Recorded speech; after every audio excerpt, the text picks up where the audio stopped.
Coming off a massive Super Bowl victory against the Raiders, we are back for another season where we're looking to repeat, go back to back, as we are trying to maybe now put together a dynasty, as we have been to a Super Bowl, we've then won a Super Bowl, we've constantly been in the conference championship the last few years, but we're trying to get another ring on the board and put ourselves into all-time talks. We only made one major addition in last year's offseason, but trust me, it is a major one. Maybe it's another offensive lineman, but how about a guy who's got, well, like 99 overall stats to max out his potential? He is insane and somehow fell in the draft, and we made the move to get him. So our offensive line, hey, as long as we keep it all together, I don't think we're going to see any more offensive line selections in this series. I don't think I'm going to be in the need for that. So the defense is looking good. We have a lot of players kind of hitting that point where they're getting a little bit older. Maybe we could try to squeeze out one more ring before they have to go. But we have a lot of contract situations to get to for what will be next season's team. This is Adam Schefter of NFL Network with your preseason college update. We take a look at the preseason polls, and the Florida Gators are the #1 team in the land. Quarterback Adarius Arline is coming off a huge junior season and looks to make even more improvements this year. Some other notable teams in the preseason top 25 are BYU, led by quarterback Travis Nixon at number 10, and the Cal Bears at number 20, behind the running of Delvon Higgins and the tenacity of middle linebacker Kalen Horford. I'll see you next month for another update. As if there couldn't be a bigger way to kick off our regular season, we meet a team that we have plenty of history with. How about the Minnesota Vikings, as we are down by 10? Maybe a little Super Bowl hangover kicking in right now as we stop Adrian Peterson in the backfield. So a third down to kick things off will result in a field goal try. That's no good, and it will remain a 10-point game. Sean Merriman already injured. He'll be out for the rest of this one, as Gunn to throw with a lot of time in the pocket, go outside and caught for Santana Moss, as it's going to be third down and 3.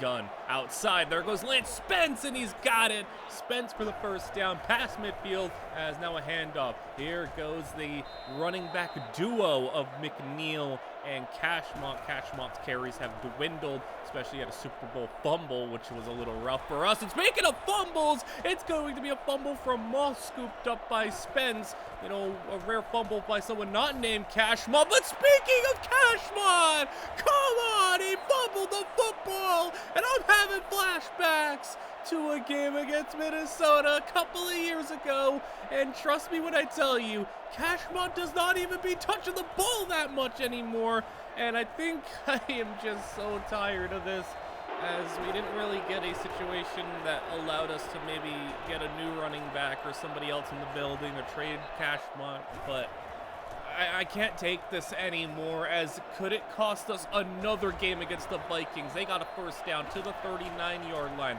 as play action. Walters will throw, and it's going to be an open tight end who's got the first to the 25-yard line with 4.5 to go. Quick drop outside, caught, and inside the 10, goal to go now. As the Vikings, could they go up by 3 scores? Handoff, Adrian Peterson, not going to find anywhere to go, so we will eventually get that stop. It'll be a field goal try this time, kick on its way. It is good, so still a 2-score game, still able to be come back from, but I mean, it's going to be having to go through the air the rest of the way. A flag is down to start, and it's going to be what looks to be a pass interference. Yes, it will, so we'll take that help out a little bit as we're at the 47-yard line. Gunn has got an open man. DeFazio Combs has got it inside the 25-yard line, and Combs looking for another historic season, as Gunn has got Fitzgerald, the tight end. That's going to be 8. 2:40 to play from the 16, as Gunn will find Combs again, and he's got it in between 2 defenders to the 3-yard line, handing it off. It's Skylar McNeil. He's breaking 2 tackles. Skylar McNeil, touchdown. And McNeil gives us a 6-point deficit, a 1-score game. Adrian Peterson stopped by Campbell, and now again, another stop. Campbell got in there once more. 3rd down and 13, and Adrian Peterson has nowhere to go. We will get the football back. A minute 30 to play, but we have no timeouts, and over the middle, that's gonna be Santana Moss. 36 yards out is Gunn with a deep drop, standing at about the 48-yard line. He's gonna throw one outside, not able to be brought in. 2nd down and 10. Once again, a deep drop, a lot of protection, a lot of time, deep middle, and it's overthrown. Combs had a step. 3rd down and 10. Gunn, a lot of time again, gotta find somebody, but that was good coverage. 4th down and 10, as Gunn, he's gonna try to find Combs, he's got it, he's slipping, throw, break it, a tackle it inside the 10, gain of 27, 30 seconds to play, remember, we've got no timeouts, end zone incomplete, 31 seconds to play, Gunn, he's looking, he's throwing, and it's going to be caught, but short. It's going to be a 5-yard gain, though. 15 seconds to play. Gunn, you should probably keep it out of bounds, but he's not going to be able to get out of bounds. That's in the field of play. Got to hurry it back to the line. I can't call the play. I got to let him call it, and I don't know about this. It's the last play of the game, and I think this is the wrong way to go about it. Gunn, I know what's coming, but he's going to try to keep it. Chad Gunn, not going to get there. This ain't over yet, guys. Remember, game over. I couldn't call the play. There wasn't enough time. I had to let them do it, and they called a questionable play. A keeper for Gunn is not ideal.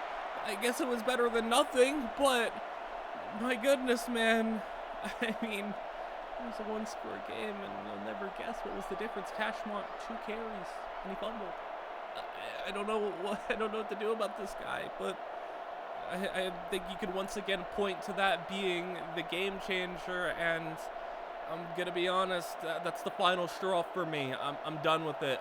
I'm not doing this anymore. I'm not doing this for a season. I'm not doing this. Skylar McNeil, I trust enough. Cashmont, I need him gone. Like, he is the most hated player on this team. He is universally, no one defends him, no one likes him. Even when you say, "I'll cut his carries, he's a better backup running back," well, he can't even handle 2 carries without fumbling. In the Super Bowl, 2 carries, he fumbled. This game, 2 carries, he fumbled. I can't do it anymore. I just can't. It's just not gonna work, and I need to get him out of here. I'm just looking to see what the best offer I can get is. It's looking like a 3rd-round pick is very much likely, at least from the Falcons. I'm maybe trying to see what else I can get from someone else, but it's looking like the Falcons are going to be the only team that's willing to offer us a 3rd, which honestly, a 3rd-round pick is more than I would have expected. But he's on an expiring contract, so it's not like I was going to be like desperate to bring him back anyway. The Raiders, I don't know after that Super Bowl performance why you'd be offering a 4th-round pick for him. Lions offering a 3rd-round pick, so we got a couple of offers, but for Cashmont, I'll take that. A 3rd-round pick is more than I would have anticipated getting for him. But when it comes to this year or next year, I'd prefer just to have the 3rd-round pick for this year. So it's going to be Calvin Cashmont traded to the Atlanta Falcons for a this year 3rd and a next year 5th. And I'm not done yet because I need another running back. Skylar McNeil is not a do-it-all, every-down back, and in looking at some of the teams, Packers were trying to trade for Cashmont, and they have Coker, and their other running back is Marcus Vest. Now, he was a high draft pick just a year ago, but this is a guy who's already 26 years old in his 2nd season, which is crazy for a running back. And, I mean, they have Kenny Coker. He's not the guy for them, so I think it would make sense to go and try to make a move for Marcus Vest, and the price tag is looking like Anthony Hall, who's been our number 3 linebacker. He's actually played pretty well for us when he has gotten opportunities, but he's not someone I'm attached to. And if the price tag is him or maybe Jared Wilkins, who literally we just drafted. So, I mean, it's going to be potentially one of those two and a 3rd-round pick. So, this would essentially be a swap. Marcus Vest and Calvin Cashmont. Cashmont's 5 overalls higher, but Vest is on a more longer-term contract. And is a little bit better when it comes to carrying. Now, his overall athleticism isn't anything crazy. He's more of a power back, 93 trucking at his max, good elusiveness. But that was the thing right there. 90 carrying with a max of 97. That is what I was really attacking. So he should be better for what we need. And he is going to, we're going to try to ease him in as we are in a game against the Tampa Bay Buccaneers where we are up by 10. I'm going to try to ease him in. McNeil's going to be the lead back, but it's going to be more just whoever is the better player between the two is going to get the majority of the carries, and that's an interception to start off this one.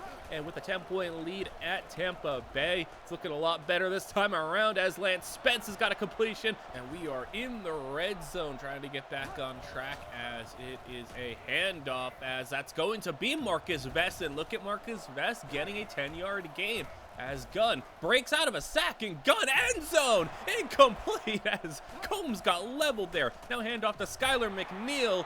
He's going to get 2. 3rd down and goal from the 3. Gunn, he's got time. He's back in the end zone over the head of everybody. Incomplete. 4th down and goal. I want to go for it. Let's try to ice this one as it's going to be caught. Lance Spence touchdown. I mean, it was a 2-score game regardless if we took the field goal or not. I wanted the 3-score lead, and we do have it.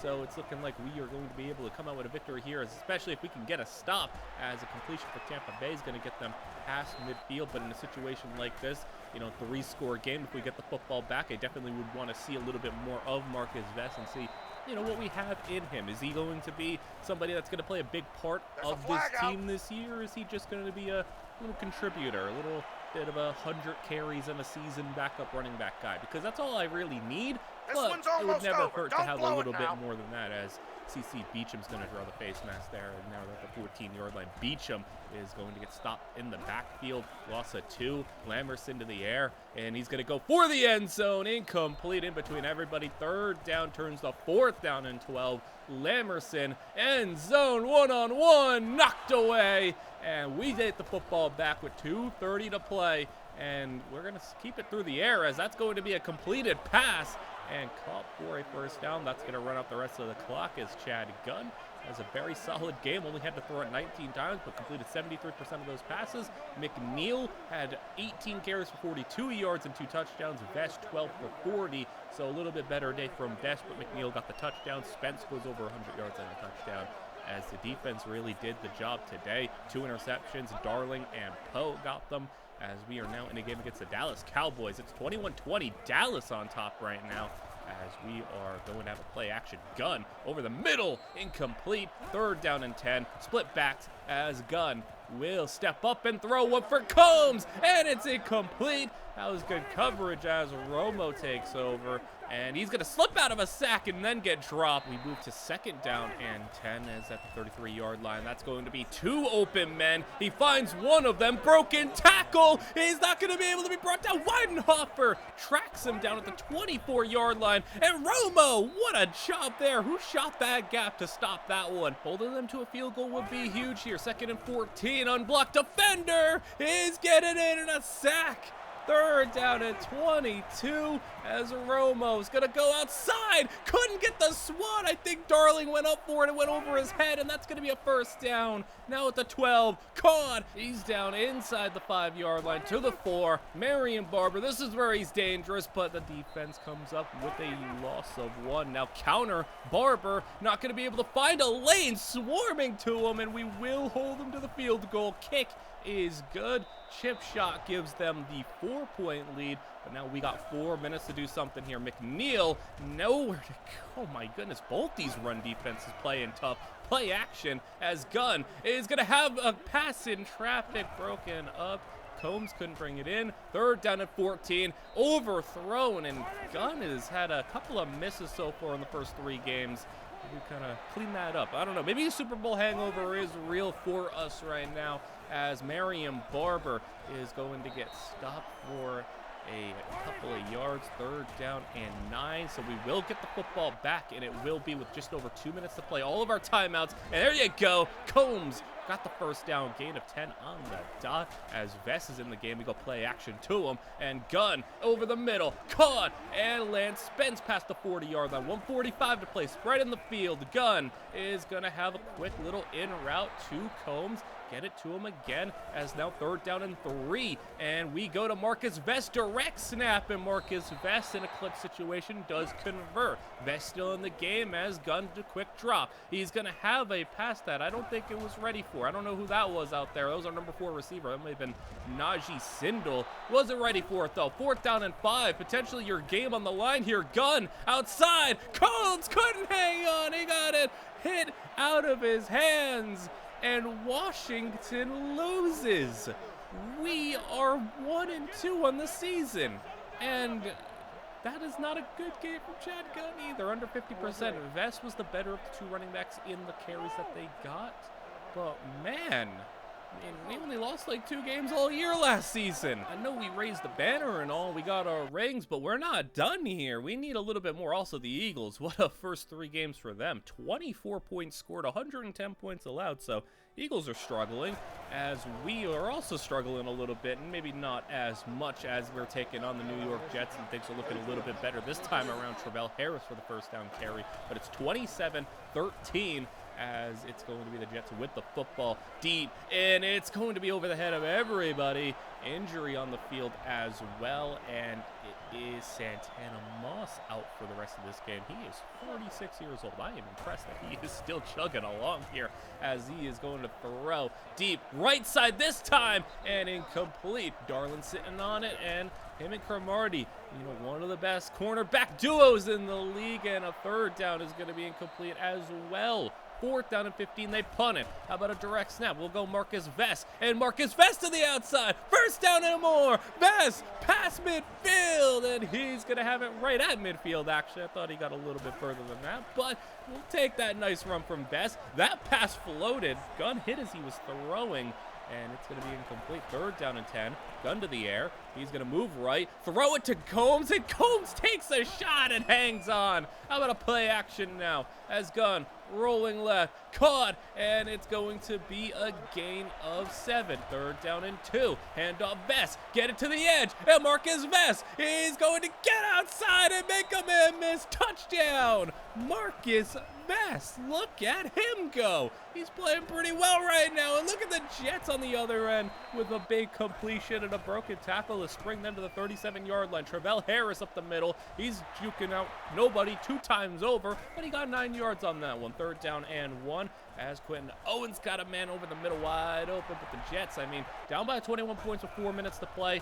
You need a lot to go your way as Harris. I don't know how much you can really afford to run the football, especially when you're losing 3 yards. But they're going to keep it on the ground again as a broken tackle is not going to get him too much more. Going to get him 5, but it's still 3rd down and 8, 3.5 to play. And they'll go on the ground again. It did catch us off guard, so it's going to work. But, I mean, the clock keeps on ticking, and they will run it right up the middle. Harris not going to get there. Under 3 minutes to play. Harris again. He's not going to get there again. Now he's at the 1-yard line. They roll him down at the 2, actually. Another injury. Antonio Cromartie is hurt.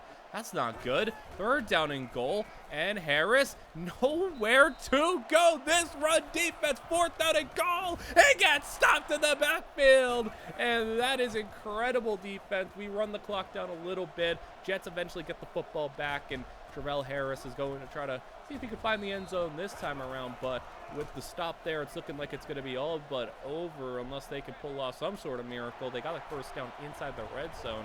But, I mean, they need touchdown, onside kick, touchdown, onside kick, as this pass is going to be caught inside the 5. All right, so Jets finally going to put something on the board here. If they want to throw it this time, they will put it through the air, and it's going to be caught for the touchdown. So onside kick is going to be scooped up, and Washington has it, and it's Najee Sindel breaking a tackle, making a move, and Najee Sindel, the rookie receiver, look at him, an onside kick returned for a touchdown. That was unnecessary, but impressive. And the onside kick team showing out as we are going to wrap things up with the 21-point victory. Chad Gunn over 300 yards, 2 touchdowns, and Marcus Vest got the dominant amount of carries. Skylar McNeil got knocked out early in the game, so we were happy to lean on Vest, and he showed that he could maybe handle 20 carries if needed. But obviously we'd like to have Skylar McNeil healthy for the rest of the season. But Santana Moss will be out for 2 weeks. Antonio Cromartie will be out for 3 weeks. and we will have Skylar McNeil back for next game. Our next game, though, against the Eagles, who we brought them up when they were 0-3 with that awful point differential, and they were struggling like crazy. Well, they are still struggling. It's 20-0 right now in the fourth quarter with 5 minutes to play. This team is bad. I don't know what's happened to the Eagles, but they are like the worst team in the league. And eventually they will get a touchdown to cut it down to a 2-score game. But, like, my goodness, it's 4 minutes to play, and I don't think we have any sort of confidence that the Eagles are going to make a comeback in this one. But they did get the football back here. I don't feel like this one's necessary to hop into, though, because this team is awful, man. In the first 3 weeks of the season, they had like a minus 80-point differential. It's not looking good for them. They still got no wins.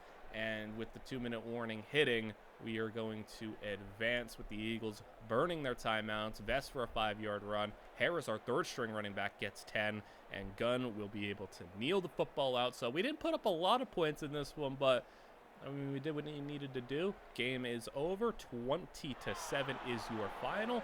And Shad Gunn ends up throwing for 300 yards, 1 touchdown, no picks. So Gunn seemingly has settled back in 70% completion percentage. This is a little bit more what we were used to. So Gunn, maybe crisis averted. Skylar McNeil, though, did get knocked out again.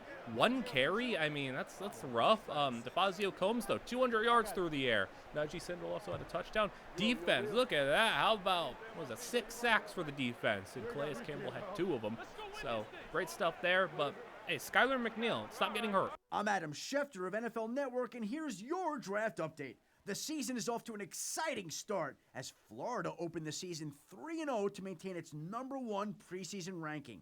Another team that looks scary right now is the Arizona Wildcats and the nation's #1 defense led by outside linebacker Rock Mitchell. Ahmad Timmons from tiny North Carolina A&T is on pace to break all kinds of records. So far, through 7 games, Timmons has recorded 25 sacks, simply unheard of production numbers. Timmons is rising up the boards fast. I know that's a small school, but my goodness, why so many sacks? That's 25 in 7 games? That's a little absurd. I don't think we're going to be in a position to take him, but a couple of interesting prospects. Darius Airline, I mean, we're not going to be able to, take a quarterback, obviously. We don't need that. So I don't know where we're going to be looking because contracts is going to be the way for us this year when it comes to all the players that we have to re-sign. And I can guarantee you a couple of players will be leaving this team, and one of them very well could be Sean Merriman, who, I mean, wants a 3-year contract, so a 2-year extension, but that extension, he wants it to be worth a fair amount. I mean, roughly $7 million for a guy who's going to be turning 32 and has a lot of injury issues.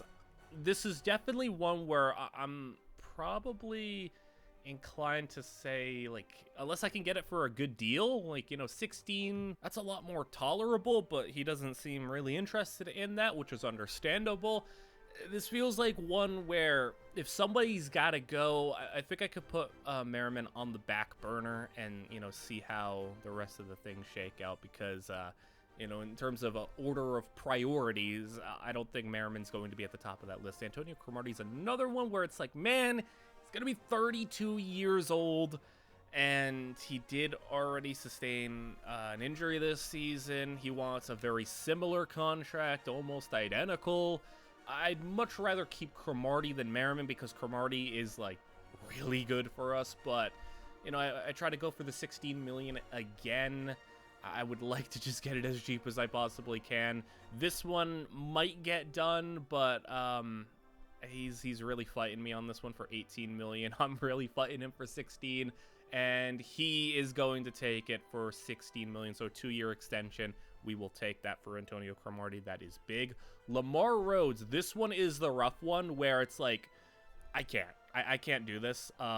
We already got Calais Campbell under a similar contract, and I cannot go and pay another high market defensive end contract. I just can't afford that, especially when this team has other areas that need that money more. So if anyone's going to go, I think Lamar Rhodes is going to be somebody who very well could go. Cliff Kennedy, I mean, he's the worst member of our offensive line, but, still really good. I'm going to kind of move him to the back of the line a little bit because he's a lot cheaper, but also more replaceable. An 87 overall, 32-year-old center for next season is a lot more replaceable, but just to see what the contract he wants, it's nothing bad. I think this is one I can get done. I'm just gonna push it back till later, and I know these contracts don't seem crazy yet, but I mean, we have like Tyrod Darling that's going to be expiring and some other guys. Like there's some real contracts that need to be figured out, and the age is also a big factor. I mean, this is the third guy we've already had to negotiate with that's going to be turning 32 years old. Like, that is, you can see where the issue is, because we already are lacking some money, and 3 guys who are going to be 32 years old are expiring. So this one, again, I'm just trying to lowball a little bit, but like, I think I'll get this one done at some point. I mean, it's nice to not have to worry about the offensive line and to have a homegrown room full of guys that I have drafted, all of which that have been hits, because Cliff Kennedy, I mean, he was, I think, a part of the first draft class of the series. So, I mean, he's been here. Him, DeFazio Combs and Braylon Beaudrew, they've all been here the length of this series. So I would like to keep Cliff Kennedy around. He was a nice little steal for us, but we are in a game against the St. Louis Rams, putting on some throwback jerseys for this one, as we got a completion to Skylar McNeil. He is actually healthy right now. Vest, though, did show that he can handle 20-plus carries, and I want to give him the football here, as even though his 20-plus carries games weren't super efficient, just knowing that he can handle that, workload is important for us as we throw to the outside here. That's going to be caught for Lance Spence and a 7-yard gain, as we'll have it 2nd down and 3. Vest back in as he will take the handoff, get the 1st down. I do really like how Vest runs the football. He's been pretty good for us so far, as Gunn throwing deep middle for Lance Spence. He's got it. Spence slipping under a tackle, and a touchdown to give us a 2-score lead, and the gap being shot through to take down the quarterback, as Matt Schaub going to throw middle, caught, and he'll have it inside our territory as Steven Jackson. My goodness, he is still the running back here in St. Louis. I mean, they are running this poor dude into the ground, as it's going to be intercepted, overthrown pass into the defender's hands, and it will be our football, and we'll give it back to Marcus Vest, as he is maybe even a better closer than what we wanted Skylar McNeil to be, but here is McNeil, who will go and get it close to the 1st down. Not quite get it, though, yard shy. We'll punt the football. No need to take any risk there, as that's going to be Steven Jackson tumbling down, as, oh no, is Steven Jackson losing his power in his old age? He is old by this point. Like, this is, we're a little far into the future. I'm pretty sure by real life, Steven Jackson was not in the NFL in, like, what, 2016? Are we in 2016? What year are we in? I don't know, but look at Marcus Vest slipping out of a tackle. But Steven Jackson, he ended his career in like New England and Atlanta, as that's an interception. Oh no, I was over here talking about Steven Jackson, and Chad Gunn just threw a pick 6, and now the Rams are back into this one. 1-score game. All right, Chad Gunn, settle down a little bit. All right, we got to lock in a little, give the football to our backs. How about Marcus Vest? Give him the football, see what he can do in this clutch situation. This is the type of situation that Calvin Cashmore would typically fumble in, as Gunn, 2nd down and 4, is going to throw another interception. What are you doing? Gunn, stop that. Is it going to be another pick 6? No, Gunn eventually brings him down, but the Rams now can tie this game up, as he'll take it down short, wide open man in the flats, and he's going to get the 1st down catch and run, as now 2-minute warning has hit. Schaub, middle, and 2 defenders are going to be able to bring him down, but he still makes the catch down at the 6-yard line. Jackson, handoff, and Steven Jackson is going to fumble the football. I don't know if that was a true fumble, though, as that one's going to be reviewed, as he, I mean, it's blocking it a little bit, but I think we can tell he is down. He definitely is down. So it's going to be Rams football still, and we will have to come back out here with a 1:30 clock running, and Schaub in the shotgun. 3rd down and goal. Rams still have all their timeouts right now, so, I mean, even if they don't get it, they could still come out here and do something, as that's going to be a stop. They caught it in the flats, but it's going to be 4th down and goal from the 3. Schaub, game on the line. It's going to be a complete miscommunication, and Washington takes over. Vest, 1 1st down, and we can end this game. He's going to have a gain of 4. As the Rams use a timeout. Vest, how about a direct snap to him? And Marcus Vest, 1st down, and Vest has got a big run past the 30-yard line, and that is game. And Chad Gunn, I mean, a rare moment where Chad Gunn was actively throwing the game at the end, but got it done. And look at Marcus Vest, 16 carries, 162 yards. And that is a career day. Skylar McNeil had 15 carries for 45 yards. I gave him 50-50, and it was Marcus Vest who also had a 27-yard receiving touchdown. And man, Marcus Vest, I mean, he's really showing out right now. And I mean, he's gotten more carries due to the previous 2 weeks of McNeil getting knocked out of the game immediately. But then in this one, comes out here and has a really efficient day. So this is one of the issues I was talking about with the contracts. Tyrod Darling, so I didn't want to pay Ronaldo Moon, and Ronaldo Moon was asking for a pretty similar contract, but I think Tyrod Darling's even better. He doesn't have as many, like, pick sixes. Ronaldo Moon had a lot of pick sixes, but Darling, he's so good, man, and he fits this team perfectly. He's so incredible. Like he is top 5 corner in the league, amazing, and this is a contract that I would want to give him. I mean, I would pay Darling $9 million a year. I would pay him $8 million a year. Obviously, I would prefer to pay him 51 than 57 total, but I think whatever way we spin this, I want to keep Darling on this team, regardless of its, you know, at the 6 years, 51 million, or if I franchise tag him for 10 million. I'm going to try to get it for 51. I don't think it's working. He doesn't want it. I don't know if we'll be able to renegotiate down the line, but it's something where Darling, I am going to get that deal done, and if anybody's going to catch that franchise tag, it's going to be Darling. But now in this game against the New Orleans Saints, we do have a close one here. 35-28 is your score, but we got the football outside. It's going to be a check down for the fullback, Marty Good. Clear touch from him is going to get 5 yards, so now second down, and that's going to be a stop in the backfield. So we'll go back up, 3rd down and 7. Gunn, middle wide open, and that's a completion. 1st down and goal inside the 10-yard line and going for the 2-score lead. Gunn will do it through the air, and he'll go to the end zone. Caught, touchdown, and we are up 42-28.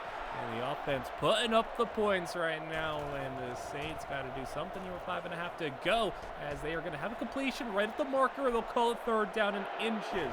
So now Holland to throw, short, caught, and a 1st down. So keeping things going here past midfield to 47. Holland outside, caught on the curl route. Not quite for the 1st down, but he'll have 7. 3rd down and 3.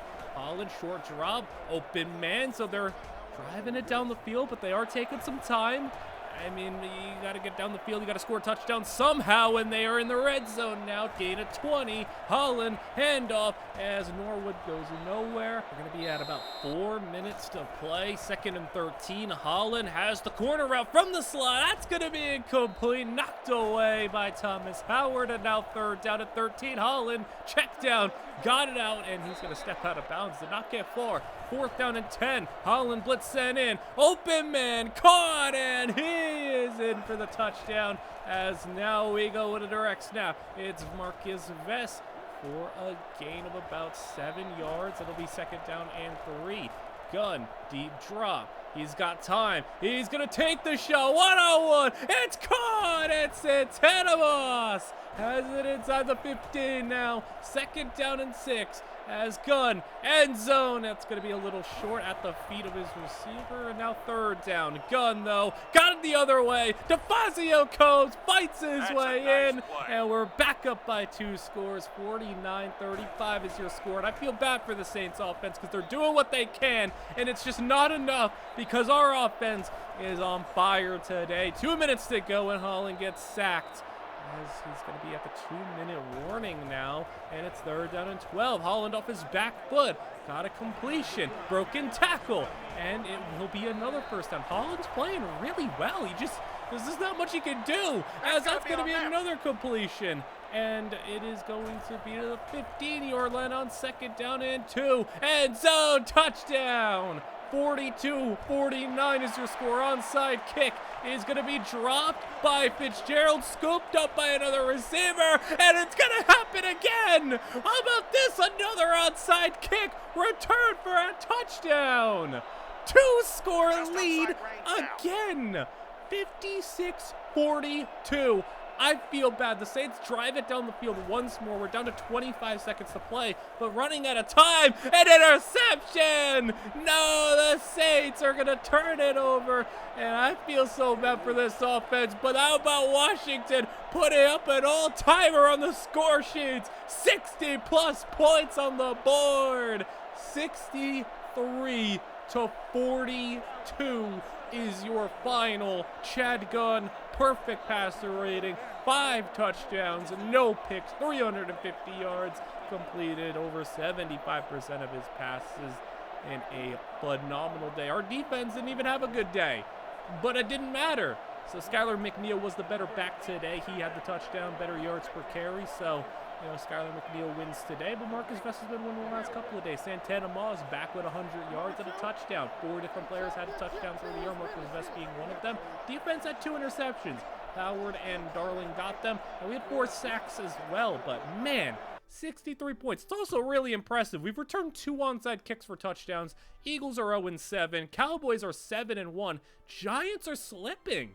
3-4 is their record, but we're on a 4-game win streak, and when you're, close to that midway point in the season, you're seeing what the NFL has to offer for us. A couple of 6-1 teams in the AFC, NFC, Vikings up there, us up there, Rams, Bucks. I'm not surprised that the Saints with their offense are up there, but now we're taking on the Giants, who, like I said, 3-4 on the year. Not as successful as they've been in recent seasons, but starting off the fourth quarter, it's 24-14, and Chad Gunn to the air. We'll throw right up the seam. Caught! And it is Lance Spence, and now a play action. Gunn goes the other way. Santana Moss, and he's got a first down to the 27-yard line. Now a handoff, no play action again, and up in the air. It's the Fazio Codes. All 3 receivers on back-to-back plays, getting involved. And now at the 2-yard line, Vest checks in, and Marcus Vest is going to put the ball on the ground. Okay, Marcus Vest with a fumble, and that's his first one for the team. That's not good to see, but, fumbles do happen. It's just, with Cashmont, they happened at a high volume in bad situations, but I can't get too mad. I can't expect to never fumble. Marcus Vest with his first one being put on the ground, and by this point in the season, he's had like over 100 touches, so that's a lot more tolerable, but the defense got to come out here and do their thing. Brandon Jacobs, speaking of, other running backs, we talked about Steven Jackson a little while ago. Brandon Jacobs still chugging along for the Giants, as that's going to be a completion, as this Giants team's so good, so stacked. They're just having a little bit of a struggle in this first half of the year, as it's a flag down, and it is going to be on us, and that is a face mask, so give them the football at the 15-yard line, and Eli will throw. And in the face of pressure, he delivers, and that's a fumble! A fumble! The ball's on the ground, and Washington's got it, and it's scooped up by Weidenhofer, and he's taking it all the way. There was a flag on the field, but it's not on us. It's a holding, so how about we celebrate our way into the end zone? And the Giants have fumbled their chances away, and they are going to throw an interception immediately after that, so give us the football back in a 31-14 game. Check down underneath, and Skylar McNeil is going to have it for 10. Get the first down, and now play action. Gunn off his back foot. Quick pass to DeFazio Combs, and Combs is going to have 6 yards. How about Vest on the keeper? And this play is definitely one that Vest is succeeding in. The reason I'm kind of dumbing it down for Vest a little bit is he does have to learn the playbook on the fly, so that's why you're seeing Vest kind of maintain the same couple of plays. His playbook is a little smaller because he hasn't learned everything yet, so I'm just kind of easing him in and running some things that I know he can run confidently. But my goodness, another interception. Giants this time, pick 6. They are unraveling right now, and that will be game. My goodness, the Giants were close to making it a 1-score game, and they end up losing 41-14. But Gunn, okay game, not anything spectacular, but he got his job, got the job done. Marcus Vest, 92 yards on 17 carries, and McNeil, 19 carries for 63, but had the touchdown. So the Fazio Combs, 10 for 186 and a score, and the defense came up big. Welcome to the EA Sports College Football Update. I'm your host, Adam Schefter from NFL Network. There are several big storylines we're following at the moment. Defensive end Amon Timmons injured his left knee and looks like he'll miss the rest of the season. What a shame, too. He was on pace to devastate the record books. Cal running back Delvon Higgins had an unbelievable 3-game stretch in October. A combined 880 yards rushing and 12 touchdowns really helped his Heisman Trophy cause. Right now, he and Florida's Adarius Arline are 1-2 on most of the college football pundits' rankings, with Arline in the driver's seat. Higgins seems like a pretty fun player. Don't think we'll be in the market for him, but it's always good to see what goes on in the rest of the league and what some players that we may have to face in the future are. Speaking of great running backs that we have to face, how about Marshawn Lynch, who in this alternate universe never went to Seattle. He has spent his whole career in Buffalo, and it's 28-16 right now as that pass swatted away at the line. 4th down and 5. They're down by 2 scores in scoring territory, so they're going for it, and they got it. And the Bills to the 5-yard line. Jason Campbell, also the quarterback for the Bills, one of our former quarterbacks, the guy we basically started this series trading off. And I mean, Campbell's become a really good quarterback, so like, you know, maybe you could say, oh, we made a mistake. I don't think we really did, because Jason Campbell probably wouldn't have been as good here as I just wanted to get my own guy. It turned out to work out. We got Chad Gunn all these years later. Touchdown Bills, by the way, but you know, it's worked out for every side involved. Campbell's had a good career, and we got our guy that we like. And speaking of guys that we like, how about it's DeFazio Combs get another big play to midfield. And now Marcus Vest has a lane wide open up the middle that got 9 yards. Now we go play action, roll out left, and that's going to be a catch for the tight end. Chad Fitzgerald breaks a tackle, and Fitzgerald gets inside the 30-yard line.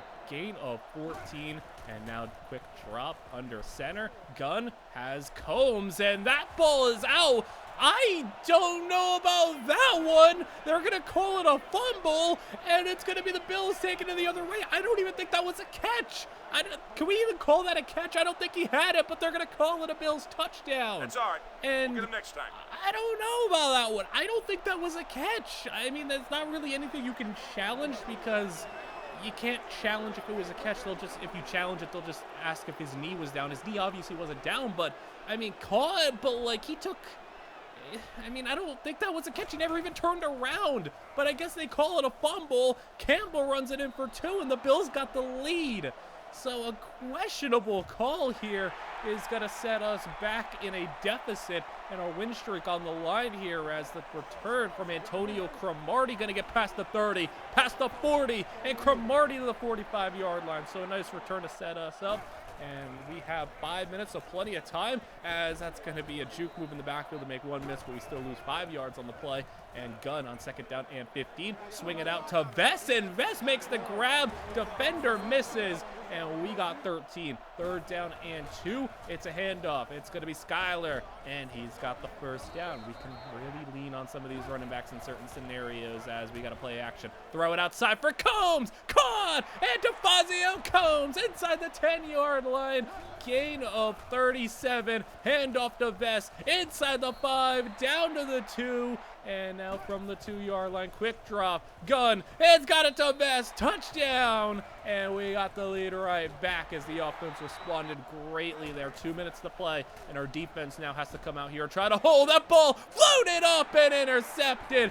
Dangerous, and Antonio Cromartie puts us back on the field. Marcus Vest up the middle. 1st down. Gain of 13. How about another one to try to end this game as Gunn is going to get sacked. Bills will burn another timeout. 2nd down and 12 turns to 3rd down and 12. As with 1:47 to play, 1st down will end it, and we're going for it. It's caught, and not only a 1st down, but it's a touchdown.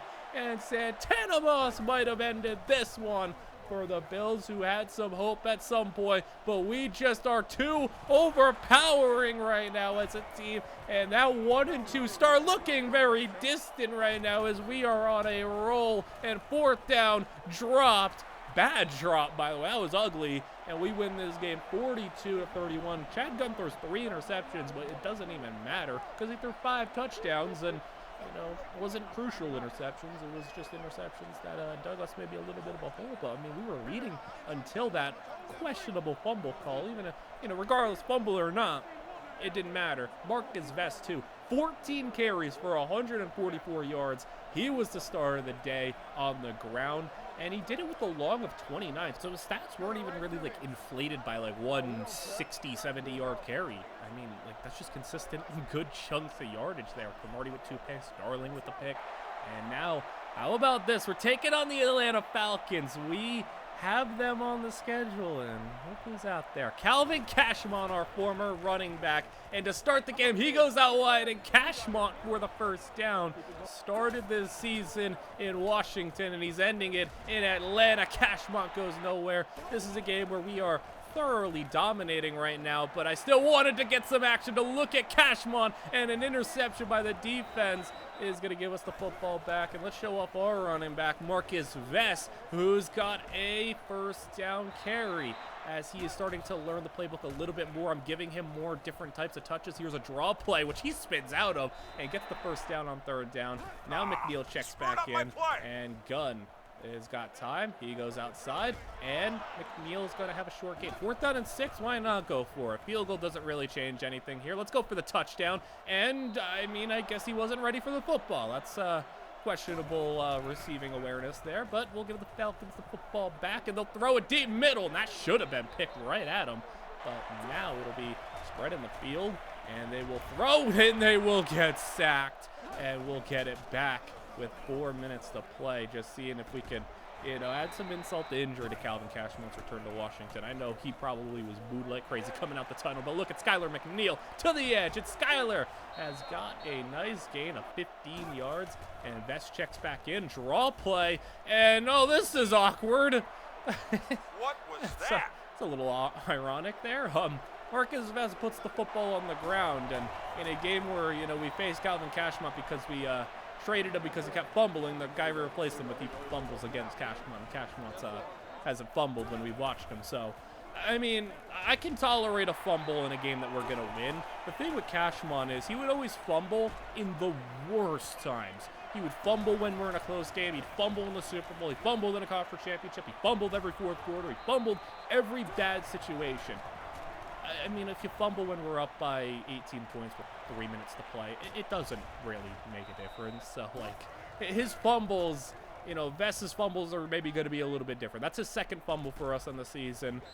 That's fine. I don't think McNeil's fumbled at all. So, I mean, we could deal with that. But, Drew Brees out here in the Falcons jersey looks a little weird, but he's getting sacked by Calais Campbell. He's going to throw underneath. Can they find their way into the end zone? Spin move. He is going to get them close. 4th down and goal from the 2-yard line. 20 seconds to play. And Brees caught, and it's out of bounds, incomplete. So 24-6 is your final. Marcus Vest did fumble, but he also put up 2 touchdowns on 4.3 yards per carry. Him and McNeil, identical numbers, basically. Just Vest had the 2 touchdowns. And Calvin Cashmont, 2.6 yards a carry. He did fumble in the game. It wasn't in the fourth quarter, but he did fumble. So it doesn't even feel like we lost that one. I mean, Vest did fumble, but Cashmont, of course, had to fumble against us. Of course he fumbled against us. 5 sacks by the defense. Darling with 2 interceptions. And we, like I said, just continue to roll. Cowboys lost 2 in a row, and we have won 7 in a row. And we are now right near the top of the NFL. Raiders, who, coming off their Super Bowl loss, they're doing pretty good still, though. 9-1. We are 8-2, top of the NFC. Take it on the New England Patriots. This is a Tom Brady, Randy Moss, Matt Light, Mike Vrabel, all of them. All of them are gone. Wes Welker's still here. That's about it. All of them are gone, though. The Patriots do score a touchdown with 5 minutes to play to make it a 3-score game, but we are thoroughly dominating this one. For the Patriots in this save file, it's been pretty rough for them. They've lost, everybody. They lost Richard Seymour, too. They've lost, I can't think of who they haven't lost other than, Wes Welker. They've lost, literally everybody. And, usually the Patriots, Belichick's so good, and they have a lot of talented players. They always remain good. But right now, Patriots about to fall to 5-6 on the season. They haven't really been top-tier contenders. They haven't made a Super Bowl in so long. I can't remember last time they made a Super Bowl. But we're going to come out of here with a victory, 41-20. Gunn throws for 3 touchdowns, 350 yards, 75 completion percentage. Maybe if he didn't throw that interception, probably would have a perfect completion percentage. Skylar McNeil, 5 carries, 6 yards. So Marcus Vest picks up the slack. 21 carries for 90 yards and a touchdown. And DeFazio comes with 170 yards and 2 touchdowns. Moss with a touchdown. So good job from the offense. And the defense, how about Thomas Howard and Michael Post snagging interceptions? We are now taking on the Dallas Cowboys in a rematch from earlier on the season. But the Cowboys, they were 7-1. Now they're 7-4. And the Giants are surging back with a 3-game win streak. So Giants could overtake the Cowboys for number 2 in the division. And we could really separate ourselves with another win in a row, as the Cowboys have just been struggling since the midway point in the year. It's 24-21. We got a penalty, and Antonio Cromartie is going to be out for the rest of this game, unfortunately. So injuries have really been hitting Antonio Cromartie a little bit this season. He's going to be missing another bit of time, and that's an interception. Gunn tried to get it to Combs, and it's a pick. And the Cowboys now in position to try to take the lead, or at least tie this one up. Barber has not been as scary against us as he has been in previous seasons, but Romo outside, pass knocked away, and he gets knocked down. 3rd down and 13, right on that fringe of field goal range. It'd be 50 yards from here. They throw outside, and that's going to hurt them a lot as Barber stepped out of bounds. He lost 5 yards, and I think because of that, it might be a punt situation. Lamar Rhodes also injured. He's out for this game, and the Cowboys do punt it. So, I mean, maybe if they just throw an incomplete pass there, they could try a 50-yarder, but they're not going to try from 55 for the tie. 6:30 to play. Gunn, deep middle. Santana Moss always coming up with big plays against the Dallas Cowboys as they hand it off. Vest in the backfield. He gets stopped with. So 2 as now play action. And it'll be Chad Fitzgerald breaking a tackle. Fitzgerald, the tight end. He's got it past the 40. And a nice game from Fitzgerald as we go play action.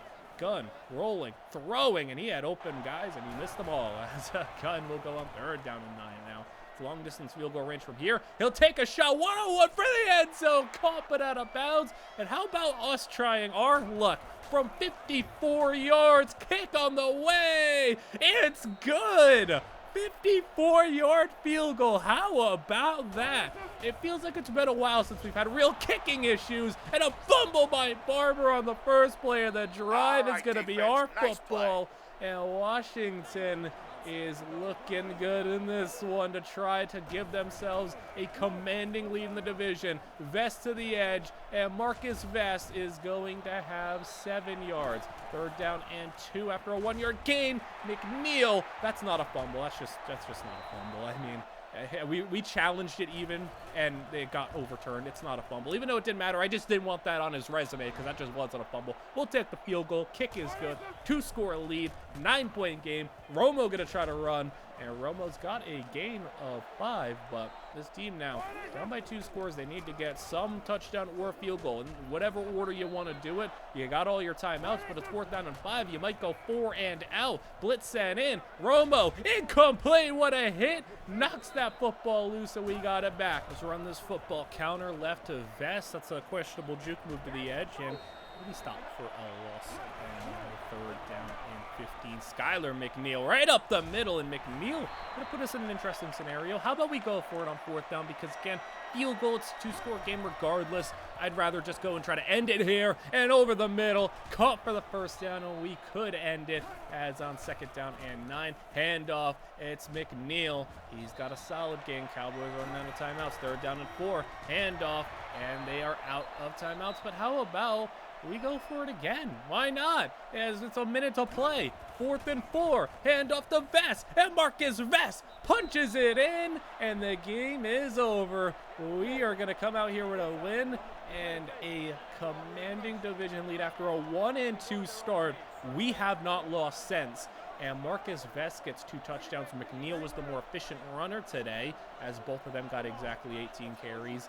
And it will be a running attack that we have just really been able to lean on this year. I mean, one of the 2 running backs have, like, it hasn't been a game where both of them play really bad, or both of them are horribly inefficient. Like, one of them ends up playing well. The unfortunate issue is we got some injury trouble. Antonio Cromartie will be out 3 weeks, and there is just 4 games left in the regular season. Lamar Rhodes, a severe concussion.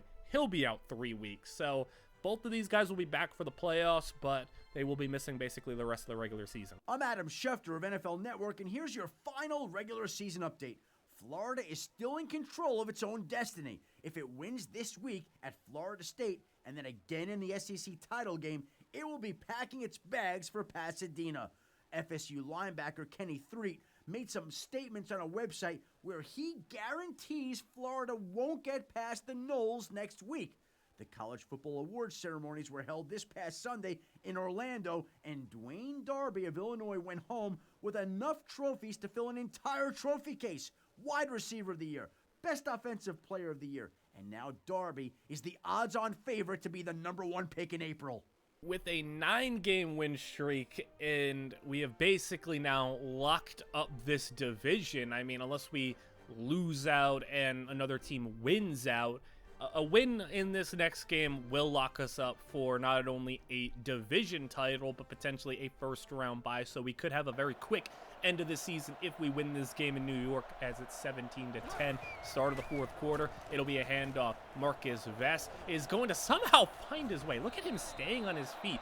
I mean, Vess has just been really impressive for this team. He's played a bigger role than I would have anticipated, as I would have thought he'd be a guy who would get some carries, you know, maybe like 8 to 10 carries a game, but he's like legitimately 15, 20 carry type of guy. And I mean, with us being in the lead of so many games, we've been able to run the football a lot. Eli gets sacked, and now on 3rd down and 16, Eli to the air. He's going to go over the middle. That's going to be well short of the marker, but it's going to be 4th down, and they'll obviously punt the football away, and kick will be deep.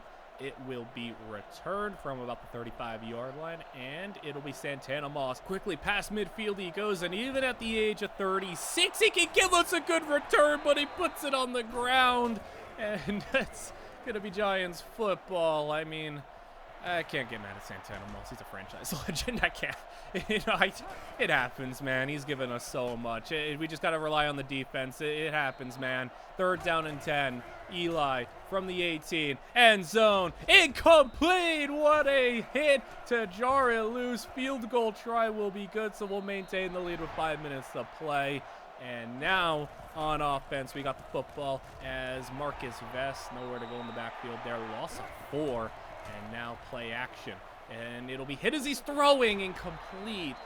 And that will be Giants football, 3 and out for us. And Giants could maybe pull off this win and put themselves in a chance to make a comeback in this division. They were 3 and 4. A win here puts them at, what, 8 and 5 on the season? Like, they're surging back. Eli, incomplete. 4th down and 3 now as the Giants are going for it. With under 4 to play. Eli outside. It's caught, and he's nowhere near, and the ball's on the ground. I don't even know if that was a fumble. It doesn't matter. He didn't get it. As there goes Marcus Vess to the edge. Juke move. Vess first down, and Marcus Vess to the 35-yard line. How about a draw to Skyler, and McNeil upended, and he's got a gain of 6. 3rd down and 5. We'll go to Vess.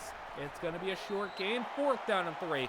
I want to go for it. This is a situation where we definitely could take the field goal, but I want to end this game and punch our ticket to a division title. And Chad Fitzgerald has got the 1st down, and we will eventually run out the rest of this clock, kick a field goal, but by this point, the Giants have no timeouts and 18 seconds to play, so it's not looking good for them. Giants got a deep pass. It's caught, but with just 9 seconds to play, they got to hurry it back to the line. I don't know if they're going to be able to get another playoff, and this is for a shot at the playoffs. Basically, the Giants season on the line here. They got it off with 1 second to play, but nobody's open. Gotta get rid of it. He checks it down underneath, and it's gonna be no touchdown for the Giants. Chad Gunn has a pretty poor game, to be honest, but did not seem to matter. Defense came up big. Marcus Vess was the more efficient runner today. 4.4 carries, 71 yards.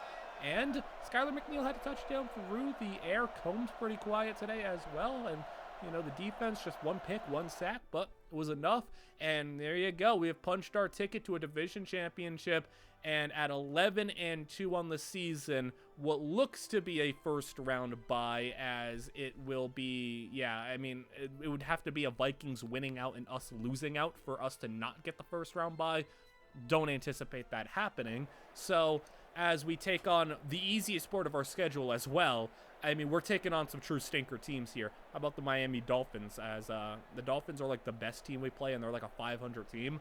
We're up 28-10 on them right now with 6 minutes to play, and there's not really much action to hop into because we are in control. We actually missed the field goal there, but I mean, up by 18 with 4.5 to go. This is a talented offense, but a poor defense. But I mean, the offense is struggling today, so not much you could really do if you're the Dolphins here. They will not get into the end zone. I thought they had it, but Braylon Drew has an interception, so that'll probably end the hopes and dreams of the Dolphins winning this one, as McNeil and Vest will tag team end this game with a couple of carries. Fumble on the punt. We'll take it back so we can kneel it one more time and come out of here with our 12th win of the season. So now we have officially locked up a first-round bye. I mean, 11 completions for Chad Gunn for 4 touchdowns. He didn't need to do a whole lot this game, and this is what we're talking about. We just didn't need to do much. I mean, Vest was not amazing, but Skylar McNeil was more efficient today. Combs with 2 touchdowns, Moss with a touchdown, Spence with a touchdown, spreading the football around. Defense, no sacks and just a single pick. It was a pretty uneventful day. Panthers, one of the lesser teams in the league. Like I said, I mean, the end of our schedule is so easy.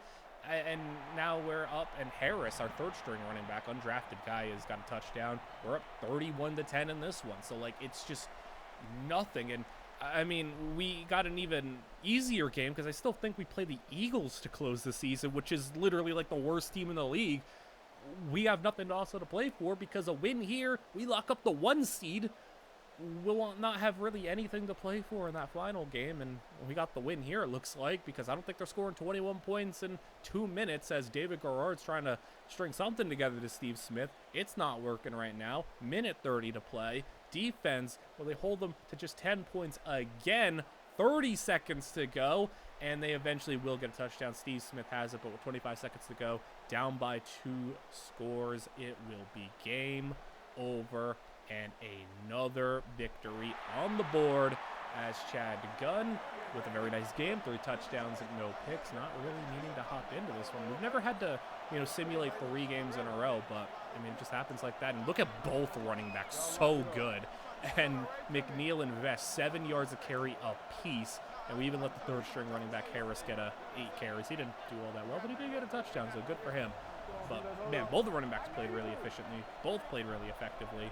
And now, final game of the season, we take on the 2-13 Eagles, who have been outscored by 220 points on the season. Giants and Cowboys, crazy. I think the Cowboys at 7-1, they've missed the playoffs, basically. I mean, yeah, they're going to miss the playoffs. The Cowboys were 7-1, and they have lost every single game.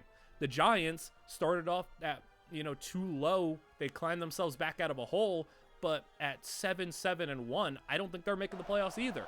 Against the Eagles, I mean, like I said, they've been outscored by 220 points this season.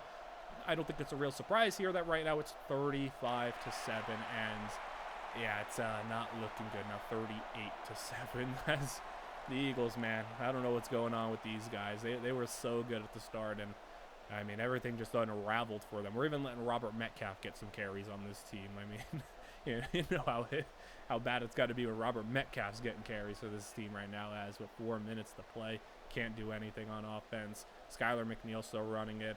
Got him. We got Vest. We got Harris getting carries. We got Robert Metcalf getting carries, but McNeil's looking like he's going to do the rest of it. Marcus Vest, though, comes onto the field and hits a 45-yard touchdown. He got 1 carry that drive, 45-yard score.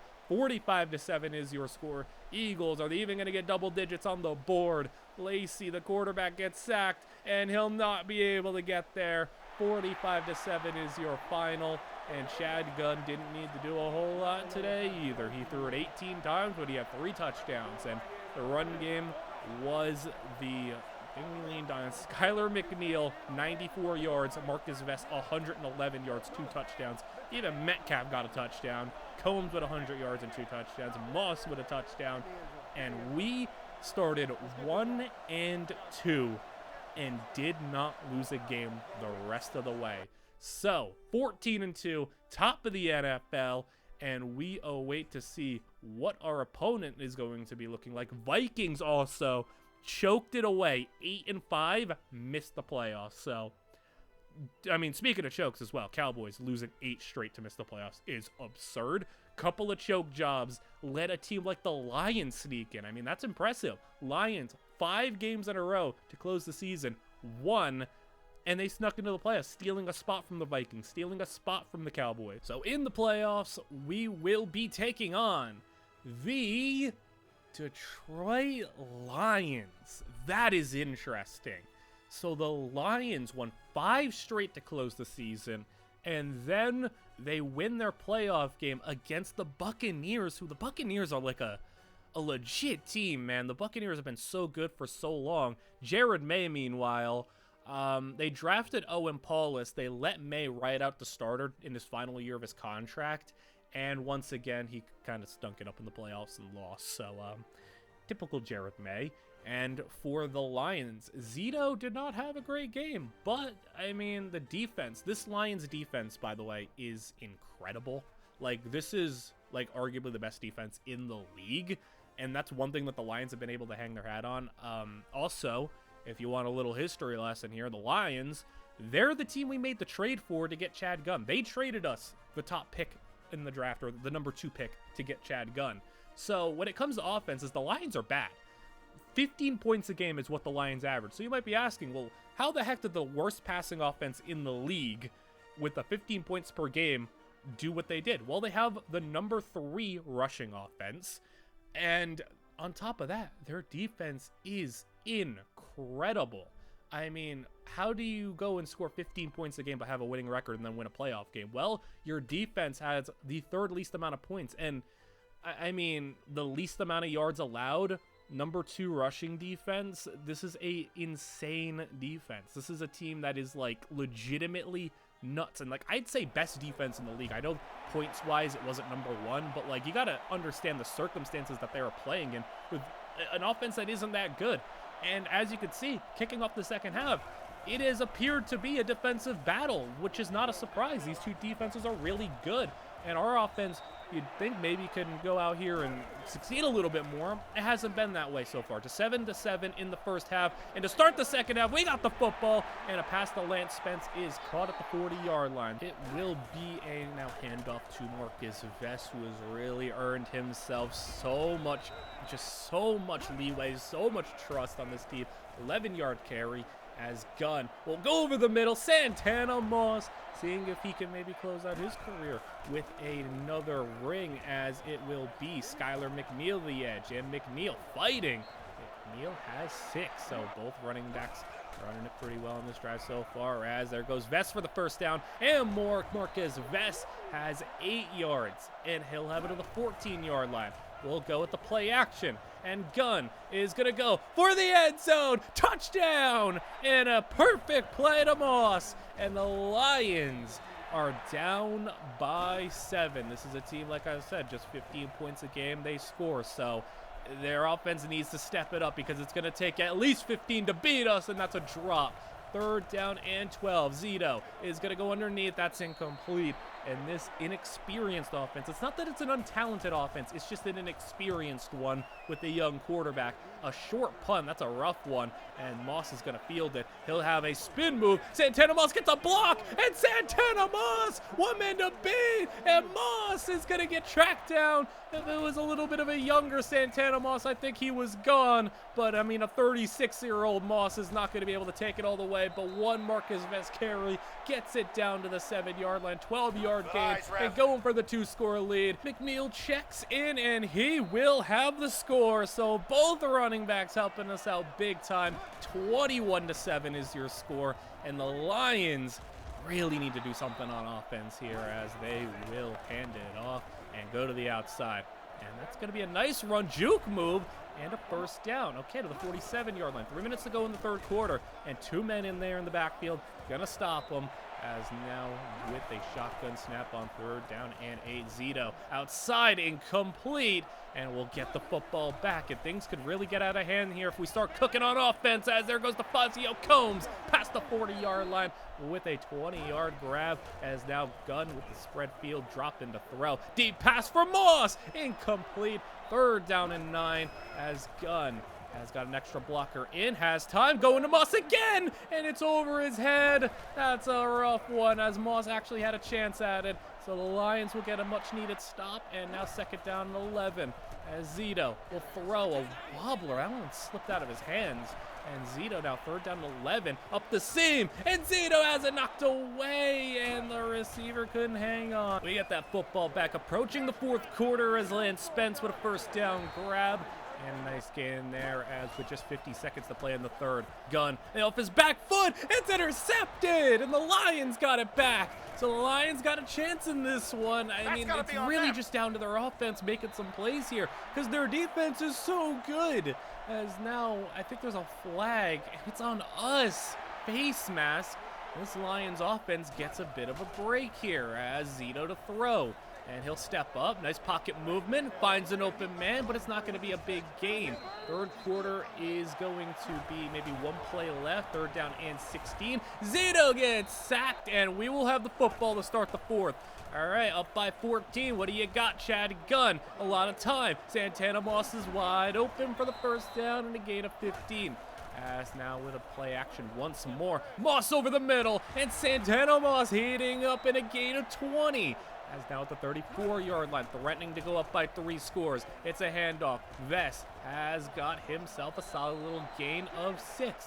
Now third down and 4. Handoff. It's going to be McNeil, broken tackle, and Skyler breaks another tackle. McNeil, what a run! And a gain of 19. Huge. Now the handoff to Vest. Rotating carries. Marcus Vest. Touchdown. And with 6 minutes to go, it's 28-7. And maybe we got a chance to put this game away if this Lions offense keeps on faltering. And now it's top of the backfield. Don't know how much you can really afford to run the football.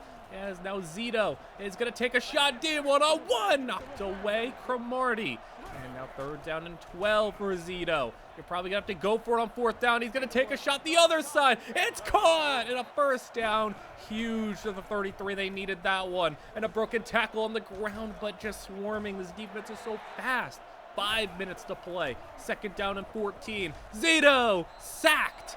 And now third and 15. Nickel blitz as Zito one-on-one on the outside. Weidenhofer misses, and it's a completion to the 10. And now Zito should try to claw back in this one outside. It's knocked away. Now second and 10. 4.5 to play. Running the football. And I think there's a flag down again. Is this one going to be on us as well? It is going to be on Detroit. Huge mistake. I guess set them back as now it's from the 20-yard line. They run the football. That's not going to work.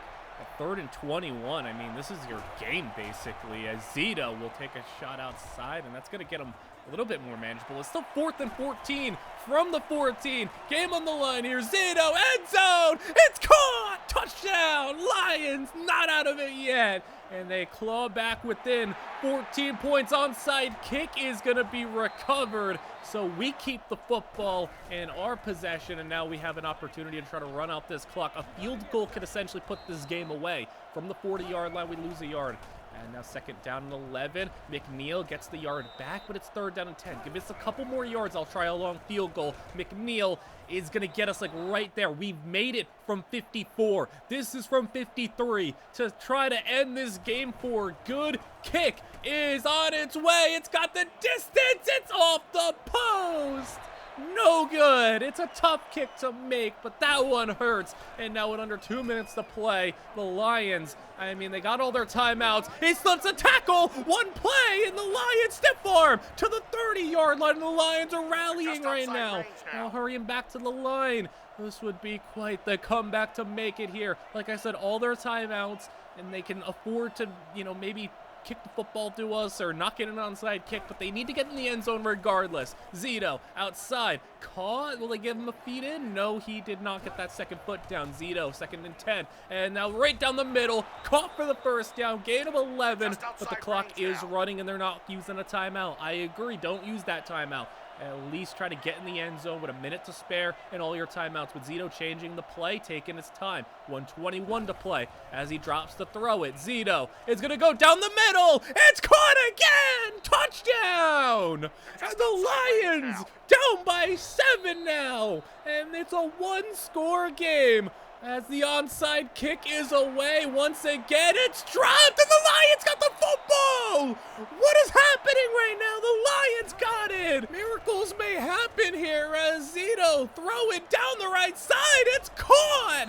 What is happening right now? Guys, it's a 7-point game, 35-yard line. Lions got all their timeouts, and they are just so close to tying this game. They were just down by 21. Zito outside. It's caught. Are you kidding me? Touchdown. Lions. What is happening? 3 minutes ago, it was a 3-score game. And now we're tied with an extra point. We could be heading to overtime. 54 seconds to play. A handoff. Lions stuff it. And now 30 seconds to play. We're maybe playing it safe here. Gunn is going to have an incomplete pass. 28 seconds to go. As now we're maybe playing for overtime. Taking a shot for Combs. Incomplete. 25 seconds to go and the Lions got the football back. And they still have all their timeouts. Kick going to be returned from just inside the 40. He's going to get to the 41-yard line. 18 seconds to go and now we're reeling. Outside. He's open. Lions, are you serious? In field goal range. I don't know what's happening. 12 seconds to play. Lions burn a timeout. They can win it in regulation. What is happening? I don't understand what's happening right now. Lions now under center. Are they going to run it? Yes, they will. Turning, handing it off. It's not going to go far, but with 9 seconds to play from the 23, I don't even know what to say right now. We just need to hope that they miss the field goal. They're sending them out from 40 yards. It's a 40-yarder for the win. Kick on its way. Prater, good. The Lions have the lead. In just 4 minutes ago, it was 28-7. And Washington now with 5 seconds to play. Kickoff is going to be returned by Moss. He's not going to get far. We have 1 second to get 73 yards. Gunn, Hail Mary. Do we have a miracle in us? Gunn, he's going to load up. He's going to throw it deep. He's got a man. It's caught, but it's short. Just a couple more first downs and we're there. Plenty of time. Win. That's all she wrote. The Lions won. What? I don't understand what just happened. I don't know I don't even know what to say. What do I even say? How do I even react to that? We were up 28-7 with just under 4 minutes to play. And they score. Okay, still 2-score game. It is what it is. We go 3 and out. Okay, it is what it is. But then we allow another score. Okay, fine. But we missed the field goal. We didn't get the onside kick. This is a team that literally had returned 2 onside kicks for touchdowns this season. And, you know, they score a touchdown with just so little time to go. I mean, look at the timing. 3:58, 1:21, 1:03, and then a field goal with 9 seconds to go. This is a team that, like, we expected the defense to be tough for them, but we still showed out. 28 points on this defense is impressive. I don't know what just happened to our defense, though. That just collapsed. They just fell apart. I know all of it could have been solved if we had just, you know, hit that field goal from 53, but that was a tough kick. And we could have just solved it if we just recovered the onside kick. But even still, the defense had every opportunity to do something there, had every opportunity to make a play, and they just didn't. And the big culprit was Braden Weidenhofer, who was right there in the face of both of those big touchdown passes to set them up in a 1-score deficit. And he couldn't make a play on the ball either time. And I don't know, like, I was sitting here thinking, man, we're going back to at least the conference championship. We're maybe going to repeat, but no. We're out immediately in one of the most stunning results in playoff history. I don't think I've ever felt so helpless in a game, just watching my team unravel and nothing I can do about it. I called the field goal, he missed it. Called the onside recovery, he missed it. I called whatever I needed to do and he missed it. And the Lions, meanwhile, are going to the Super Bowl. The Lions not only beat us, but they go on and they took on the Bears and they won. The Raiders, meanwhile, are putting up a generational playoff performance right now. 2 back-to-back shutouts in the playoffs. We got a Raiders-Lions Super Bowl, and the Raiders shut them out. What is happening?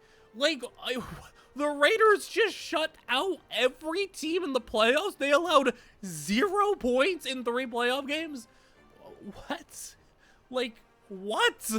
And not only that, the quarterback for the Colts, 0 touchdowns, 6 picks, 0 passer rating, 5 completions to his team, 6 to the other team. And then you go to the Ravens game, and Joe Flacco comes out here, and he throws 7 interceptions, and he completed 1 of 30 passes. What is happening? What am I witnessing? What just happened, man? And then the Raiders in the Super Bowl, Zito didn't even play. Zito got hurt before the Super Bowl.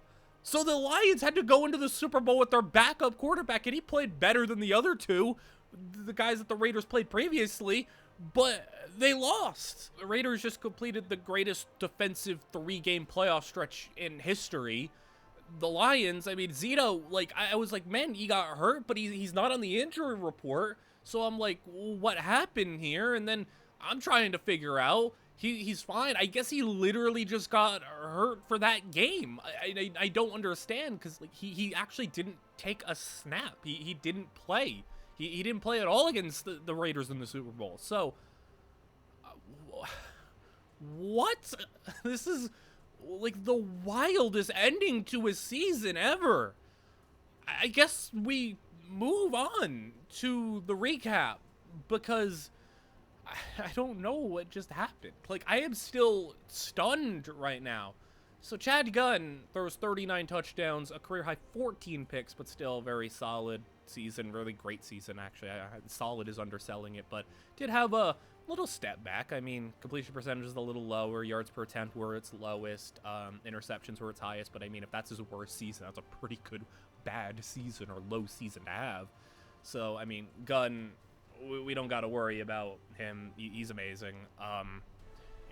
MVP candidate type of player, but man, I mean, even in the playoffs, Gunn played fine in the playoffs. It wasn't like it was Gunn's fault that we failed in the playoffs, or we didn't have a fumble, Cashmont didn't sell us. Rushing, I mean, did you expect this?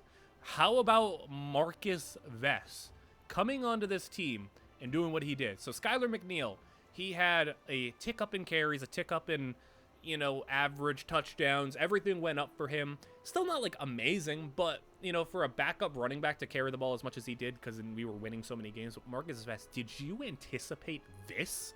Coming out and running for 1,200 yards and 11 touchdowns on 4.7 yards per carry.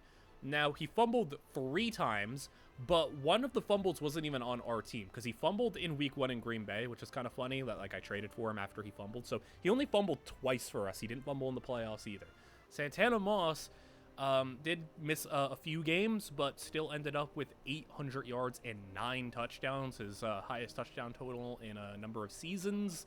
And I mean, that might be the end of Santana Moss's career. I don't know if he'll be playing at 37. Lance Spence had a solid year. DeFazio Combs was typical DeFazio Combs, great stuff. Sacks, I mean, this team did not allow many times for the quarterback to get hit. In total, it was 16. So literally 1 sack a game on average. Incredible.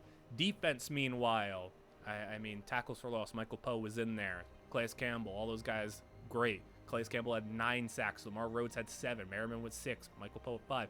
Interceptions, Tyrod Darlin had 6. Cromartie with 5. Howard with 4. A couple other guys down there with a 1 or 2. Braylon Beaudreau got 2.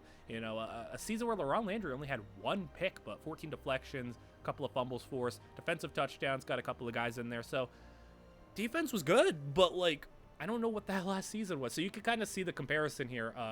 Antonio Cromartie wasn't locked down. He actually allowed a 65 completion percentage when targeting him. So that's not great, but I mean, he did make up for it in other ways. But look at Tyrod Darling, attacked 58 times, 23 completions allowed, and that's a 39 completion percentage. Also, Cromartie allowed 4 touchdowns. Darling allowed 0.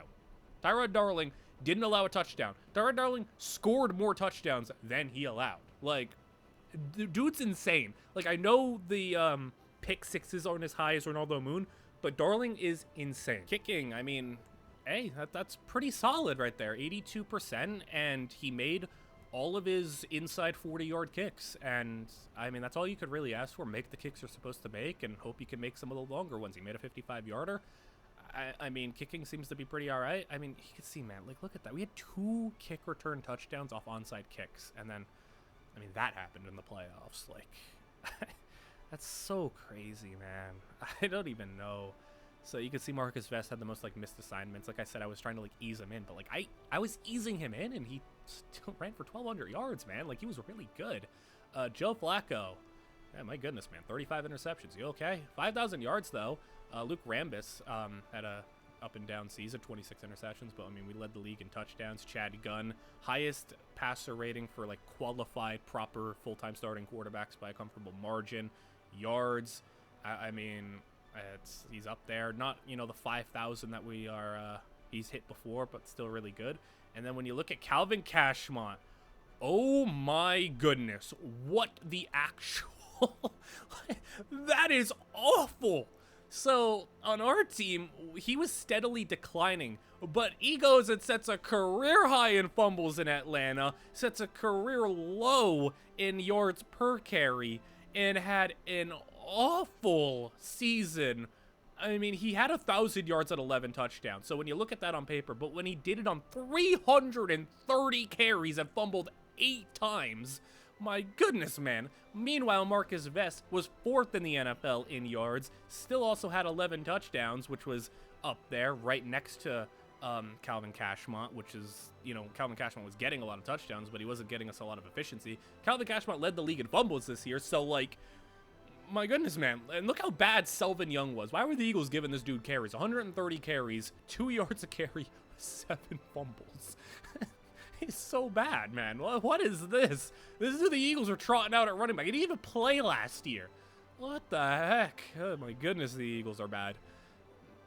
Yeah, so I guess we made the right decision there, though, at running back. I mean, Cashmont just fell off a cliff. So, Jamal Kidd, 2,000 yards and 15 touchdowns for the Ravens. DeFazio Combs, 1,900 yards, came 2nd in the league. Touchdowns, he came 2nd in the league with 18. So, DeFazio Combs was having typical amazing DeFazio Combs seasons. Also, Cardinals ripped their quarterback, 22 sacks allowed by their tackle. Sacks, Mario Williams had a monster season, 16 sacks. And how about that? I mean, you win Defensive Player of the Year with D'Angelo Hall last year if you're the Raiders, and then you let him go because he's old, and then you let Amp Gaither walk onto your team and immediately lead the league in interceptions. I mean, the Raiders' defense was insane. Also, how about that? Orlando Skies had 8 interceptions. Cool. I mean, there's the other guy? Nnamdi Asomugha, he had 6. I mean, they had 3 of the top interceptors. And D'Angelo Hall had a good season, too. He had 6 picks for the Niners, but dude, that Raiders defense, man. I mean, we really could have had a crazy Super Bowl matchup if we would have made it. So, I guess we'll have to wait another time. Maybe we'll never see that matchup again. But Gunn makes the Pro Bowl. Unfortunately, Marcus Vest didn't, which I feel like is crazy. Marty Good, fullback, made it. Gonna be no surprise that DeFazio Combs is gonna make it because he is, top wide receiver every single year in the conference. So it's 3 Pro Bowlers and tight end. Obviously nothing there. We have Travian Davis, but no Tyler Grobe, and we have Ray Capps. So 2 of our offensive linemen make it, but I really feel like we could just give every offensive lineman we have every year. But Calais Campbell, top defensive end, nice. Neither of our D tackles made it, but at linebacker, I feel like it's been a while. No linebackers of ours made it, so I feel like that never happens anymore. Interestingly, Cromartie made it as the second corner, but Darling didn't, even though Darling was better. And then we don't got safeties in there. Our kicker, Ari Herman, made it, so cool, good on him. And Chad Gunn does take home the MVP. So Rambis did not have as spectacular of a season. Gunn wins his second MVP. Combs comes second in Offensive Player of the Year. So, I mean, disappointing to go out, win MVP, and not be able to get the job done and lose in your first playoff game. Amp Gaither also, look at that. I mean, as a rookie, third in Defensive Player of the Year. That's insane. So, yeah, the Raiders are going to be fun to deal with. Rookie of the Year, no surprise. QB of the Year, Chad Gunn. No shockers there. Running backs, I mean, man, like, what is the disrespect? Marquez Vest was 4th in the league in yards and had 11 touchdowns. It was really efficient. Combs did not win best receiver. Neither did Jamal Kidd. Travian Davis gets best offensive lineman. And even though Tyler Grove comes 3rd, he didn't make the Pro Bowl. What is this disrespect? Tyler Grove, I mean, was insane. Calais Campbell gets a D lineman of the year, even though I think Mario Williams probably should have won that. I think Mario Williams was probably a little bit better. Amp Gaither was DB of the year. Once again, Cromartie there, but no Darling. So I think I would also, this is ridiculous, man. I still haven't not won like Coach of the Year. Like, they will not give me the dang award. Like, I had the best record. Like, come on, give me the award already. I would highly recommend those sticking around, because this offseason, it's gonna be a very eventful one, because moves will need to be made, and this isn't just like a knee-jerk reaction to our loss. I mean, obviously that hurts, and that will maybe increase some urgency, but it's more just because of the aging of this team, and, you know, regression's gonna hit, and a lot of these players are, you know, on these expiring contracts. We're going to be saying goodbye to a number of players, and we don't got infinite money, unfortunately. We got draft picks we got to sign, because we actually do have draft selections to make. So it's going to be a very eventful offseason. We have right now, off the top of my head, Cliff Kennedy is unsigned, Tyrod Darling is unsigned, Lamar Rhodes is unsigned. There's some other guys, too. Antonio Cromartie, I think we did get that extension done. Weidenhofer, he's unsigned, I'm pretty sure. Sean Merriman's unsigned. Like, we have a lot of unsigned people. Like, we have a huge part of our core just completely not on contract right now. And I can guarantee you, we're probably going to have to let a lot of them go. And there's some moves I want to make for this team, and we're going to have to say goodbye to a number of players that we have really gotten a lot of run out of, a lot of time out of, a lot of good play out of, but, you know, changes need to happen. You know, we can't just keep the same team forever. So we will go on to the part where we get some staff moves in, and you know, this came like fresh off of the loss, and I was just mindlessly clicking through. So I accidentally did fire my D-line coach throughout this, because I was just clicking, you know, continue, and I think they like recommended that I fired my D-line coach for some reason. I end up just, you know, not even looking, and I think I just fired him. So everyone else, though, I'm pretty sure is gonna stick around, not quit. I'm surprised. I felt like even, you know, this season, with us having an early playoff exit and more teams looking for coaches, I would have thought, oh, this will be the season where some guys quit maybe. But no, I mean, we just got a god tier staff, man, and they're just sticking around. I mean, yeah, this is I don't think like we should have this good of a staff, but yeah, with Tim Spangler, like I wasn't even paying attention, and I accidentally fired him. Yeah, he was really good, but I mean, it's like hardly a loss at this point, because we got like 99 overalls everywhere else. But you know, they wanted me to fire him because we weren't good in specific stat areas. It is what it is. But we're going to end up hiring Frank Durwood, which is quite the downgrade from a 99 overall. But, I mean, I guess they wanted me to fire my D-line coach anyway. So it is what it is. When it comes to upgrading the coaches, there's not like a crazy amount to do, because the positional coaches especially pretty maxed out. With Butch, he's a 99 overall. I got 23,000 points on him, but it's like, well, what do I even upgrade? Do I save for like a big thing? Do I try to start up a new tree? What do you even do here? I'll just go strength. I'll go, you know, maybe discipline, routine, get some other stuff here, game film, game plan, just try to be smarter, I guess. And then special teams coordinator, we're going to get kicking power. That's going to be pretty good to have. Maybe we'll be able to hit from, those 55-plus yard range. Our running back coach is basically maxed out now. Everything you could basically have on him is good to go. The other coordinators were maxed out. DB coach will get interception training as if we needed that, but he's basically all his skills. And then for our trainer, he's got his final thing. So, money-wise, we are sitting at $28 million, and we have to make moves because you see all those guys that we have contracts expiring on.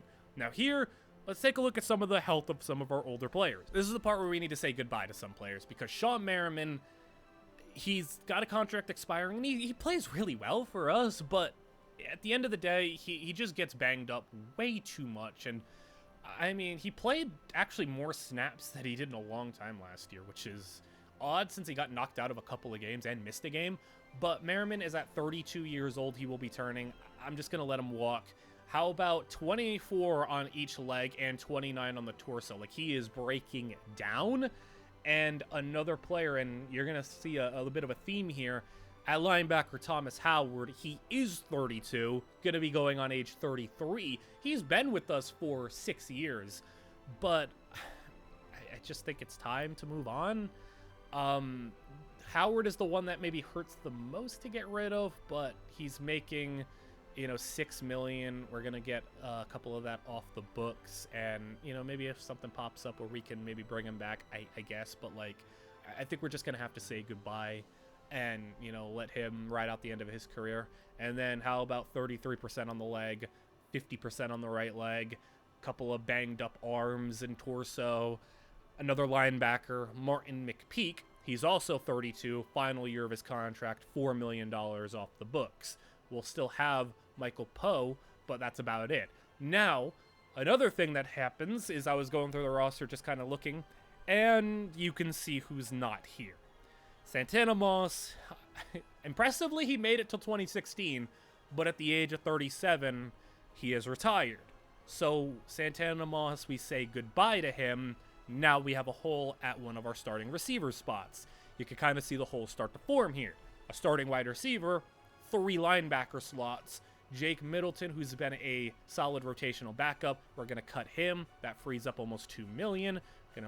Just try to get every bit of money we can. Lamar Rhodes, we're not going to bring Lamar Rhodes back because we have Benji Holmes, who we drafted last year. He has 88 potential. I think he could fill in that spot. But at linebacker, you can see how brutal it is now because we literally just only have Michael Poe, and this, stack linebacking core has unraveled a little bit. Antonio Cromartie is here, but we'll see if we hang on to him long term. I don't know. Weidenhofer, he's 30 years old. He's been with us for 5 years. He had that one good 2014 season with 5 interceptions, but overall, I do think he's been good, but not must keep. And he wanted a long-term contract. He wanted a 5-year deal. I'm just not going to do that. LaRon Landry. I mean, sure, I could cut LaRon Landry, who's going to be really old. 32 years old is what he's going on a really expensive contract. LaRon Landry's the one I want to keep. So you can see what we have here. We cut 2 of our linebackers, and then 5 quality starters are here with expiring contracts. Franchise tag. I said if there was one player who I was going to staple the franchise tag to, I want to keep Tyrod Darling, and I know it's a very expensive price tag, but Darling for $10 million, I just want to keep him. He's been so incredible. 2 seasons here in Washington, 10 interceptions, and you can look at what he has done. 40% completion percentage allowed, and in his 2 seasons has just allowed 1 touchdown. He's allowed 1 touchdown in 2 years for us, and, like I said, 10 interceptions, 18 pass breakups. He's just so good and so perfect for our team, and I don't want to lose him. I don't want to go through this cycle of also trying to rotate cornerbacks every 2 years, especially also Antonio Cromartie. We don't know how long he's going to be as good as he is, so I would like to have one guy that I can lean on. Tyrod Darling is the guy I think I can lean on. Cliff Kennedy, his franchise tag is cheaper, a lot cheaper, but I think I can get a contract done with him. Merriman, I don't think that's worth.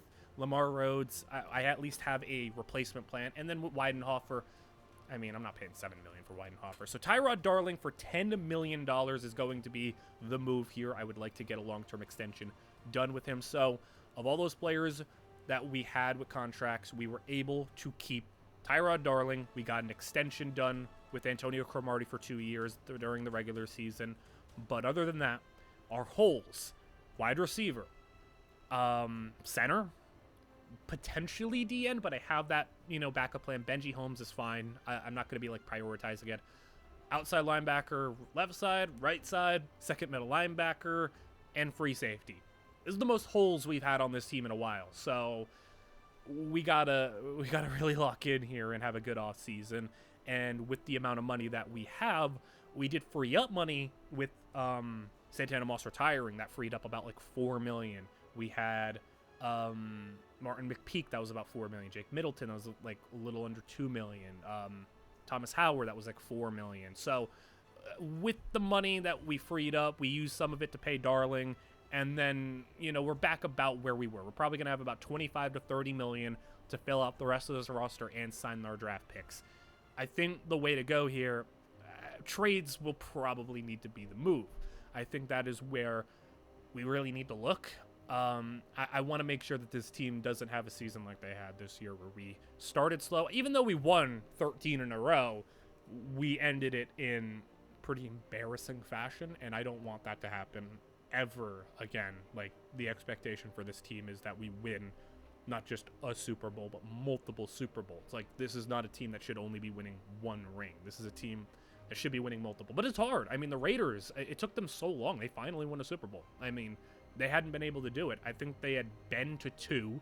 They lost 1, and then they lost to us last year, and then they finally won 1 this year. So even Luke Rambis with his 5 MVPs took him a long time to finally win a Super Bowl. It's not easy, but we have expectations to win more than 1. So I think that we need to really do everything we can to get this team in position, because with the old players that we still do have, we're going to have to, prepare for a potential regression of LaRon Landry. We're going to have to prepare because DeFazio Combs is going to be hitting 30. We're going to be preparing for Travian Davis to be hitting that age. Tyler Grobe will obviously demand high money when his contract is eventually up. A couple other players. Tyrod Darling extension will be having to happen next season. Cromartie's old. If we bring back any of our other aging players, they're obviously old. So this is the year where we need to go all out to try to make sure that we can go and win another ring. I'm Adam Schefter of NFL Network, and here's your Senior All-Star update. The Heisman Trophy vote wasn't even close, with Florida's Adarius Arline taking home the most first-place votes in Heisman history. The one negative around the senior game this week is the fact that Arline declined the invitation to play at the Senior All-Star Classic. He said he needed a mini break from football after the Whirlwind Heisman Tour and subsequent bowl game hoopla. During the practices this week, 3 players really stood out.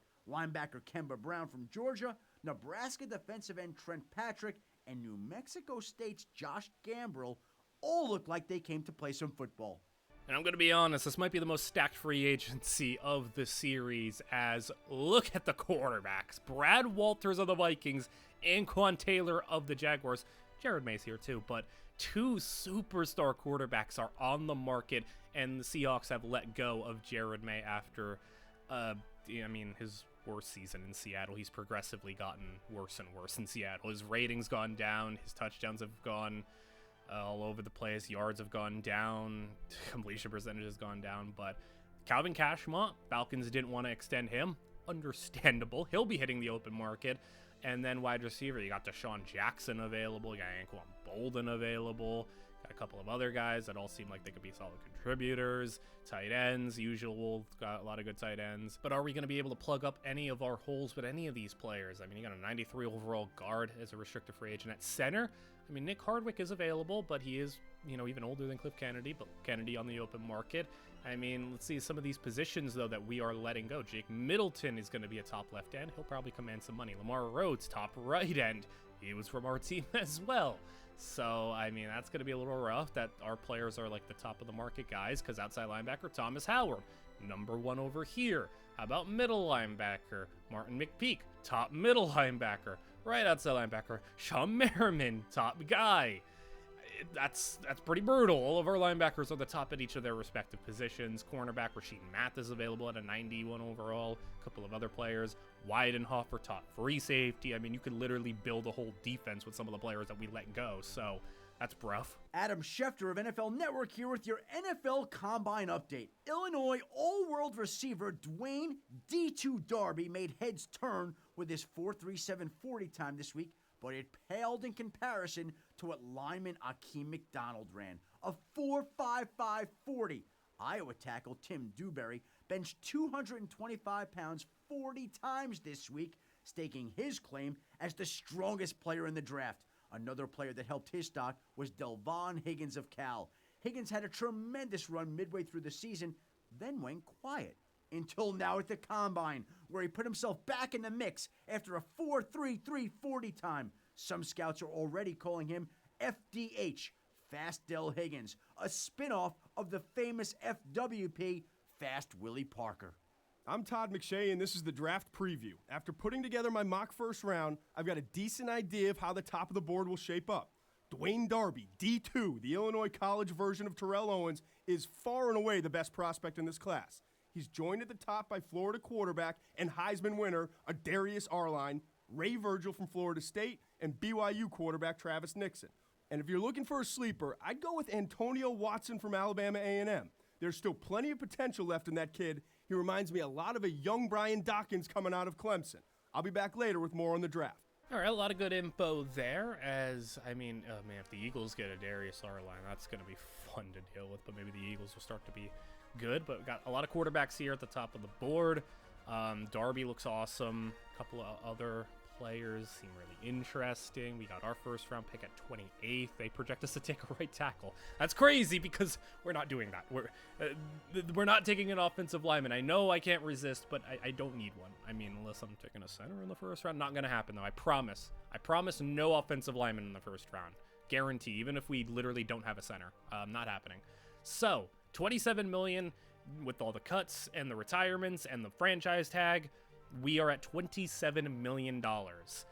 That's not a lot considering we have a lot of holes on this team. So let's take a look at this insane free agency class. Brad Walters, Minnesota Vikings thorn in our side quarterback, is got a lot of teams bidding on him. Vikings being one of them. The Eagles, the Cowboys are here too. Giants are here too. I mean, all of our division rivals going after him. Eagles drop out. And we'll see what he's going to get. So he was asking for, $10 million plus a year, and he's definitely going to get that. He's already at 5 years, $50 million. And, I mean, he's looking to be maybe the highest paid quarterback in the league, as it will be Vikings getting dropped out, and he's going to the Dallas Cowboys. Okay, so the Cowboys, that is interesting. And I was thinking, well, what happened here? Tony Romo, I guess he retired. Romo retired, and they immediately replaced him with a quarterback who might even be better. And the Vikings have lost out on their superstar quarterback. That's not good for them. Thomas Howard. So we cut him. He wants a 2-year, $14 million contract, and nobody's offering him. So Thomas Howard, nobody wants him. He's a little broken down. He's old, expensive. Might be able to circle back and get him on a cheaper deal. That could be a potential opportunity for us. Anquan Taylor, other superstar quarterback. Giants are going after him. Eagles going after him. Vikings maybe could be going after him to replace their guys. Jaguars maybe want to retain him. 49ers, they have quarterback potential issues because they have been stinking it up every year. Bills, Bears, Bengals, who's going to get him? He's already going to get $10 million a year, it looks like. He's at 3 years, $30 million. There you go. And Jaguars are going to drop out. And these dang Vikings, man. Oh, my goodness. So they lose Brad Walters, but they get Anquan Taylor. So lateral movements, and Anquan Taylor is absolutely terrifying. So great. The Vikings are still going to be a pain in the butt. All right, Sean Merriman. So no one wanted Thomas Howard, but how about Sean Merriman asking for the same exact 2-year, $14 million contract? He's got offers, and the Raiders, please do not. How do the Raiders got that money to get him? If the Raiders get him, man, oh my goodness. Okay, they dropped out, and the Jaguars will be taking their Anquan Taylor money and paying Sean Merriman. Don't know about that one, but All right, Jeff McHugh. He is a 93 overall guard. Second round compensation's kind of crazy that the Patriots would only ask a second rounder for him. This is a guy who absolutely should have a first round tender. The Patriots didn't do it, and they're going to lose him. I mean, they're going to get a second round pick for him, but it's a 93 overall guard. I feel like you could have gotten more than a second round pick. And it will be to the Broncos or Bengals. 5 years, $38 million to the Denver Broncos. So that's going to be a nice deal for them. MJD, he is 30 years old. Jaguars losing Anquan Taylor and MJD potentially, as they're in the running here, but a lot of teams are offering. And I mean, 5-year deal for a 30-year-old running back is not something I am eager to pay, but somebody is going to pay him. And it looks like the Jaguars are in contention, and it will be the Eagles paying an old running back a 5-year deal. Maybe that's why bad teams stay bad. I mean, we did see their running back situation last year. The Selvin Young, I mean, anything's better than that. Jared May, he's got suitors. Jared May's going to be offered to be a quarterback somewhere. Please let it be the Eagles. That'd be hilarious. Eagles are in the running. They drop out, though, and it's going to be a Chicago Bears job. And interestingly enough, bro, you got $8.7 million. Are you sure you want to pay Jared May $8.7 million? Keep in mind, Brad Walters got paid like $9.6. Anquan Taylor got paid like that. I don't know about that one. Deshaun Jackson will be leaving the Eagles. He'll be going to the Carolina Panthers. Martin McPeak, he wants a 1-year, $3 million deal. He is going to have a lot of suitors, though. A 32-year-old linebacker. I mean, the Raiders are offering. That would be painful. I don't know what would be worse, Raiders or Giants. I mean, I don't want him going to either one of those places. Can he go to like the Panthers or something? But it doesn't look like it's gonna happen. They're in the running still. They're bidding way over. I don't know if the Panthers. Okay, the Ravens. We'll take that. I don't got to deal with him. Martin McPeak. They already signed Ronaldo Moon from us, and I guess they're gonna take Martin McPeak. Braden Weidenhofer wants a 4-year deal. That's kind of why I didn't want to give it to him. A 4-year contract. It's only $3.4 million cap hit, but I'm not paying him. I'm not attached to Weidenhofer like I am other players. He's going to be going to, be irrelevant in Cleveland. Lamar Rhodes, really talented player, wants a big extension, wants to take himself into his age 31 season. Giants in the running. Giants are going to get him. That's brutal. So we got to face Lamar Rhodes twice a year. He'll be going to the Giants. Calvin Cashmont. Who's going to offer Calvin Cashmont a 4-year deal or fumble their season away? 27 years old, so he'll be going into his age 31 season. He's got suitors. He's got people asking for him. And Calvin Cashmont, will he go to the Bears? How hilarious would it be if he goes to the Bears? Oh, imagine Cashmont and Jared May. No, he'll be going to the Jaguars. So they lose MJD and Anquan Taylor, and they get Calvin Cashmont and Sean Merriman. Don't think that was a good trade-off for them. Cliff Kennedy, he only wants a 1-year deal, and it's not expensive. So, also, I don't want him going to the Raiders. I definitely don't want him going to the Raiders. So, I think for 2 reasons here. One, it's not an expensive contract. Raiders drop out, would have been the Chargers anyway, but we're going to actually keep Cliff Kennedy. That's the one that we did keep. So, we don't have to deal with offensive line. That is okay. Obviously, when it comes to the draft, we're looking at linebacker. I don't think that's a shocker. We don't have any linebackers. We have Michael Poe, and that's it. I think we could still circle back and maybe sign Thomas Howard to come back because no one wanted him. Though, even if we're, going off of that implication, we're still down at least 1 linebacker for Sean Merriman's spot, but maybe even 2 for that number 2 inside linebacker spot. So, definitely are going to be looking to spend maybe our first round pick on one if I find one I like. I'm just kind of eyeing who's on the board here. I'm going to be probably using a lot of my individual workouts on them. Kemba Brown will be the first one I use it on. Then going to the other linebacker spots. Middle linebacker, I'm not really a fan of a lot of the guys in the middle. Kalen Horford's okay. Kenny Threet was a draft story, but that was because he was like trash talking and everything. He looks all right. Some of these other middle linebackers, not amazing. I don't know. Middle linebacker seems a little rough, but I think Kenny Threet is the guy I'm at least most interested in, and I'd like to see if he is good. Individual workout number 3. I think maybe we should, go back to the linebackers and see what else we got on the right side. Rock Mitchell, awesome player. Big draft story guy, one of the top guys in the class. Would love to have him. He's one of those guys, though, I think that we're not going to be in a spot to take him. How about Nate Barber, though? He looked really good. Barber, 88 speed, 80 zone coverage.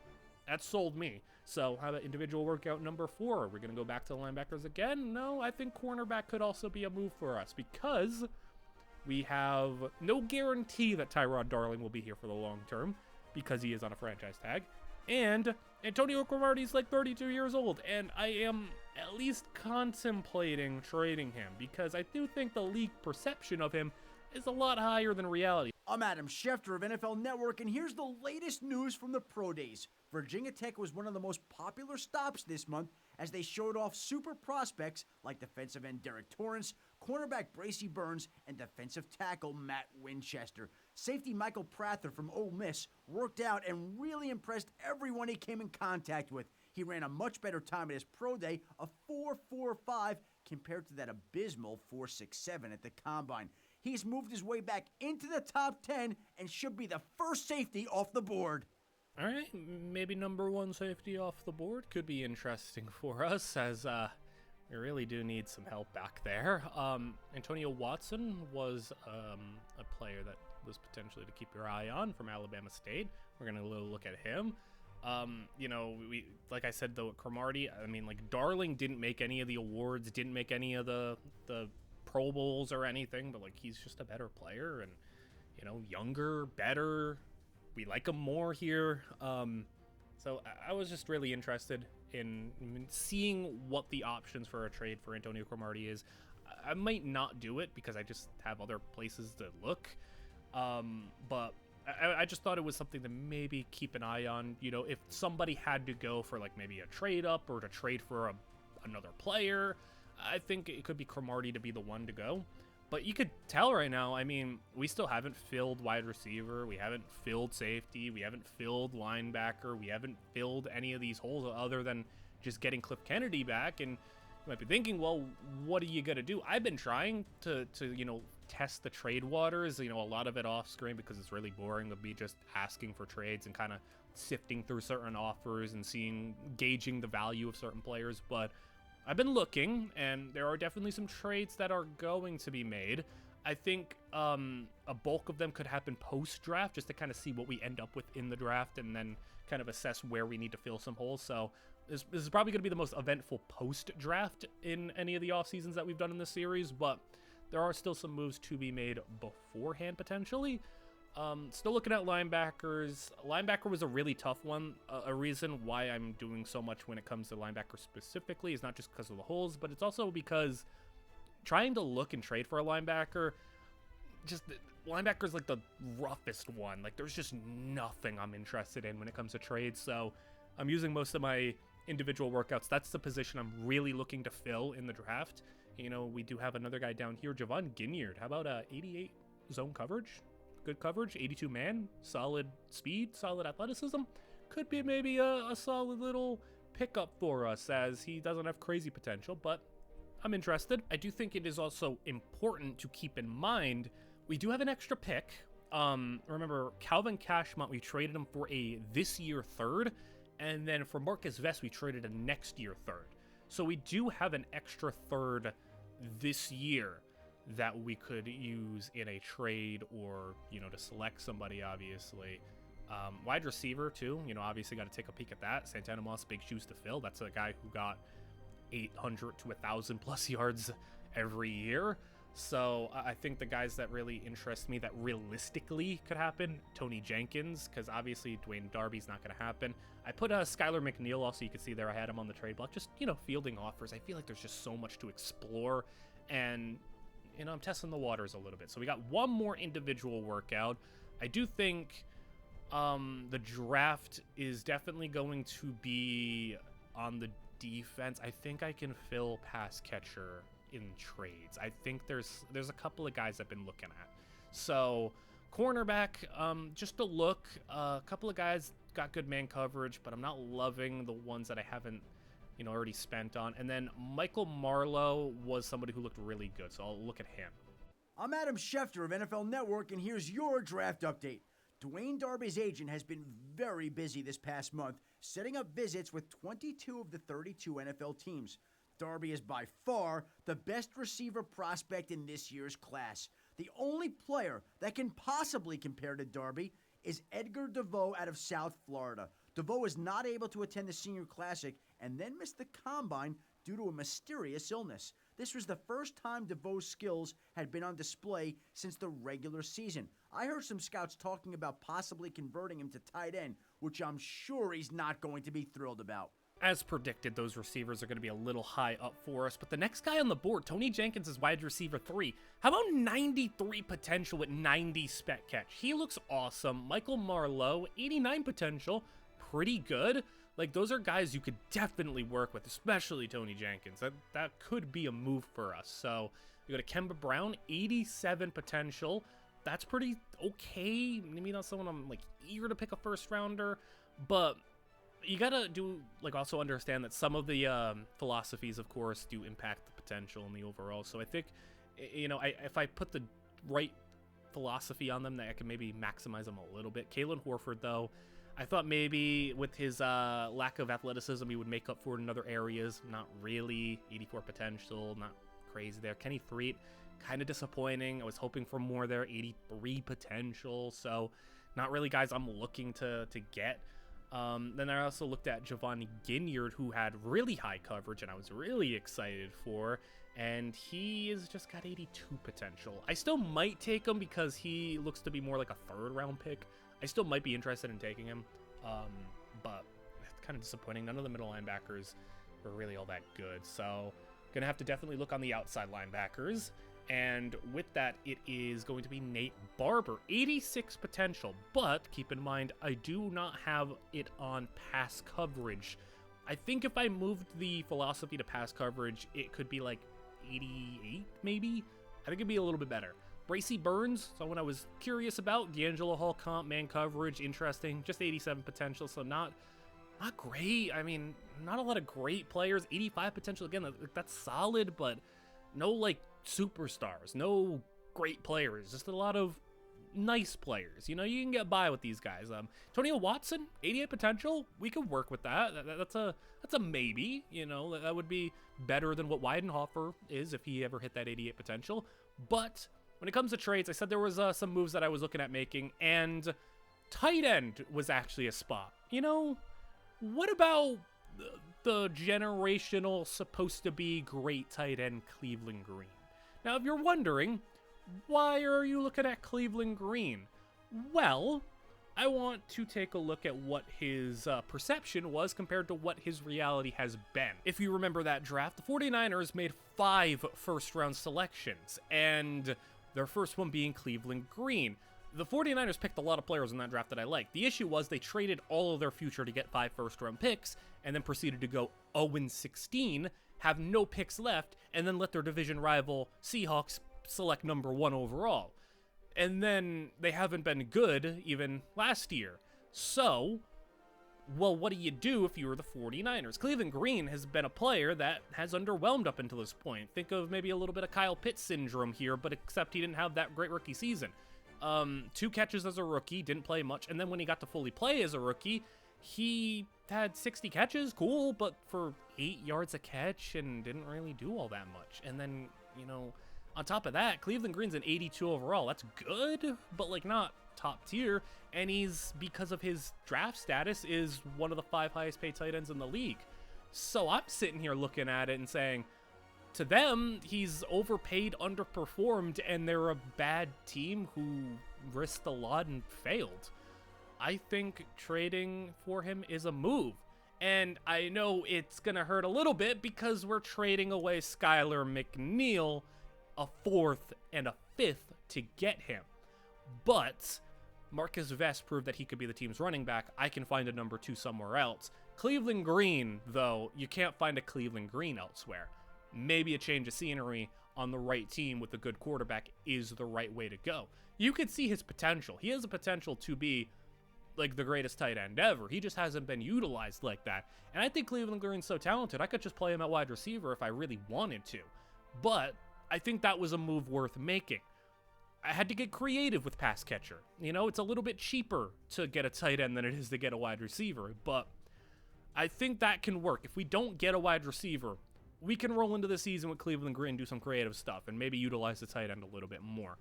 I think it's a lot easier to have try to find a number 2 running back than it is to try to find a all elite superstar level pass catcher.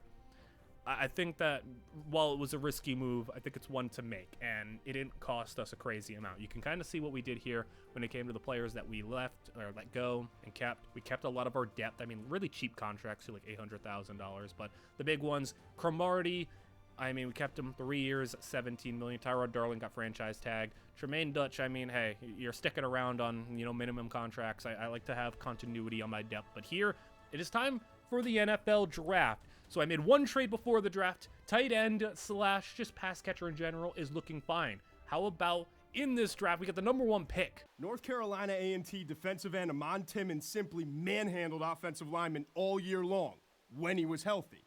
Timmons is a wrecking ball of a player with double and triple pass rushing moves. He can use quickness and power to get to the quarterback. With over 25 sacks in 7 games played, Timmons is a freak of nature. I mean, who else in the country have you heard of with 7 and 5 sacks in individual games? It's ridiculous. But the question remains, can he stay healthy? His left knee is now considered 85% healed, and he should be 100% healthy by the time training camp rolls around. If that's the case, this is a huge addition. Timmons is a unique one, so him going number 1, interesting. How about the Eagles at number 2? They go Edgar DeVoe, so they took him over Darby, and they didn't take our line. Oh boy, Eagles. Like I said, this is how bad teams stay bad. What are you doing here? Now the Cardinals at number 3 got gifted an opportunity. This year's Heisman Trophy winner is Florida Gators' Darius Arline, a dual-threat quarterback in the mold of a Vince Young. Arline has tremendous natural running abilities. In fact, he spins and jukes a lot more like a mini LT than a Vince. At 6'4", 235 pounds, he is a tough quarterback to bring down the pocket, and he also has a very strong arm. The upside is there as a passer, but the downside is he's got a lot of room to improve in terms of his patience, reading coverages, and becoming more accurate on the intermediate throws. If developed properly over the next 2 years and not forced into action, Arline can be a tremendous player, but he also has some bust potential if he's thrown into the fire right away. BYU's Travis Nixon makes all the throws you need to be a successful quarterback in the NFL. When Nixon gets into a rhythm, he can absolutely pick apart defenses with his pinpoint accuracy. Despite his lack of a big-time arm, he still throws a great deep ball. He gets rid of the ball on time and shows excellent touch. During his junior season, Nixon had an unheard of 82% completion ratio. That just shows how good he can be when he has time to throw and he gets into a rhythm as a passer. Imagine huge hitter Roy Williams playing outside linebacker. Now imagine him about 6 inches taller and about 40 to 45 pounds heavier. Scary thought, isn't it? Well, this guy exists, and his name is Rock Mitchell. Rock is an intimidating 6'6", 275 pounds, and when I throw in his combine-tested 4.5 speed, you'll think this kid was built in a lab. Lester got the nickname Rock back in the 3rd grade when kids used to throw rocks at his head and he would just laugh it off because the rocks would bounce off his head. Nothing hurts Rock Mitchell. Watch out, offensive coordinators. This guy might cost you your jobs. Cal's Delvon Higgins is a home run hitter type of running back. He's so fast, he makes guys like Michael Bennett and Allen Rossum look like they're standing still. Last year, Higgins had a 3-game stretch in October that can only be described as legendary. He had 33 carries for 250 yards and 3 touchdowns versus Arizona, 22 carries for 277 yards and 4 touchdowns at UCLA, and a monster 30-carry, 355-yard, 5-touchdown day versus Washington. Those types of games have propelled Delvon Higgins to the top of the draft, and this team's fans will love him. My goodness, so many draft stories happening all at once, and I think we're going to be in for more. I try to speak in between them, but when they keep happening back to back to back, there's not really much I can do here. Chargers at number 9, we got another one. Dwayne Darby, or D2 as he calls himself on his D2 Darby website, is a super productive receiver that played on a bad 4-7 Illinois team. Darby played a very prominent role, as you can tell from his eye-popping statistics from last season. 92 receptions, over 1,550 receiving yards, and 16 touchdowns in 11 games. He only played the one season in 1A. His previous 2 seasons in JUCO Bowl had similar results with 30 total touchdowns playing for a JUCO in Oklahoma. He's a monster at 6'3", 225 that ran a blazing 4.37, driving scouts crazy at the combine. Expect negotiations to be tough from the get-go with Darby and his people. Rumor has it that he wants to be paid as the top wide receiver in football right now. Oklahoma All-American corner Tyshawn Osby is a playmaker and a game changer on the defensive side of the ball. His 7 interceptions led the team last season, and his interception return against Texas in the last 2 minutes of that big game was what legends are made of. He has great hands and knows exactly when to break on the ball. Osby does get into some trouble with his style of play, but it's also the reason he's sitting here today watching his name scroll across the TV screen at the NFL Draft. That was a lot, but a lot of amazing players. You can see this is a very top-heavy draft, and we haven't really had much of an opportunity to make any moves up. I'm surprised Darby went all the way down to number 9, but I guess if he wants to be the highest-paid wide receiver in the league, then that maybe makes a little bit of sense, and people may not want to pay him like that. But we're at number 13, the Miami Dolphins on the clock. They take a running back, and we are going to be approaching some rivals here as the Giants are going to be coming up. We got the Vikings coming up. Saints at 14 want to make a trade. I mean, I don't know if there's really anybody like I'm dying to trade up for. I do like to just kind of look at the offers just in case. But while a trade up is possible, I'm not really looking for it. Broncos get the move up. They get a tight end. So Kirby McCarthy goes 14-15. There you go. Tony Jenkins. We didn't even have a really much of a chance at him. Giants at 16. They go Kemba Brown. So one of the players we were looking at, and they take him. Jaguars, they go with a running back. Vikings, they go corner. Texans, they are at 19. They go Prather, so top safety off the board. We got the Chiefs trading up. They go with a cornerback, Tristan Hubbard. Buccaneers always draft well, but they're looking to trade. The Lions move up, and they take Bracy Burns, so another player we were eyeing. A lot of the guys going up. It's a really top-heavy draft, and it's kind of why I was, really hesitant with some of these players, because, man, all the guys that we scouted that were, mid to late first-rounders, only Tony Jenkins had 90-plus potential, so it's the top guys that were all the draft stories, 10 of the first 11 picks. Western Michigan's Levon Monroe reminds a lot of people of former first-round MAC quarterback Byron Leftwich. He's got a cannon for an arm, and he's also got the perceived lack of mobility in the pocket. But scouts were disappointed when he suffered an ankle injury on a roller coaster ride in a theme park in Florida, hindering his ability to work out recently. His performance on the field speaks for itself, as he can make throws most quarterbacks can only dream about. He's got great zip on the deep outs, and he makes it look effortless every time, but he's got to stay away from those roller coaster rides. I mean, case in point, come on, man. The only draft story we've had since, the top 12 is a dude who got hurt on a roller coaster. My goodness, man. I think that might be it for draft stories, too. So, we're here at pick 25. We got the Titans taking corner. Rams and Colts right in front of us. Rams want to trade. I don't think it's really much of a point in trading. I mean, they are interested in some of our players. It's just not worth it. I don't want to trade a first rounder next year either to move up. There's no one here that I am dying to have. And picking 26th and 28th is cool, but it's only if you have people in mind. The Bills, they go Torrance at D end. Okay, pick. And the Colts, one pick before us, go with a wide receiver. So we're here on the board at 28. And man, the board is rough because all the top guys are the offensive linemen. This guy, Akeem McDonald, was awesome. If I needed a tackle, I would. Cedric Barlow could be interesting, but we took 2 defensive tackles already.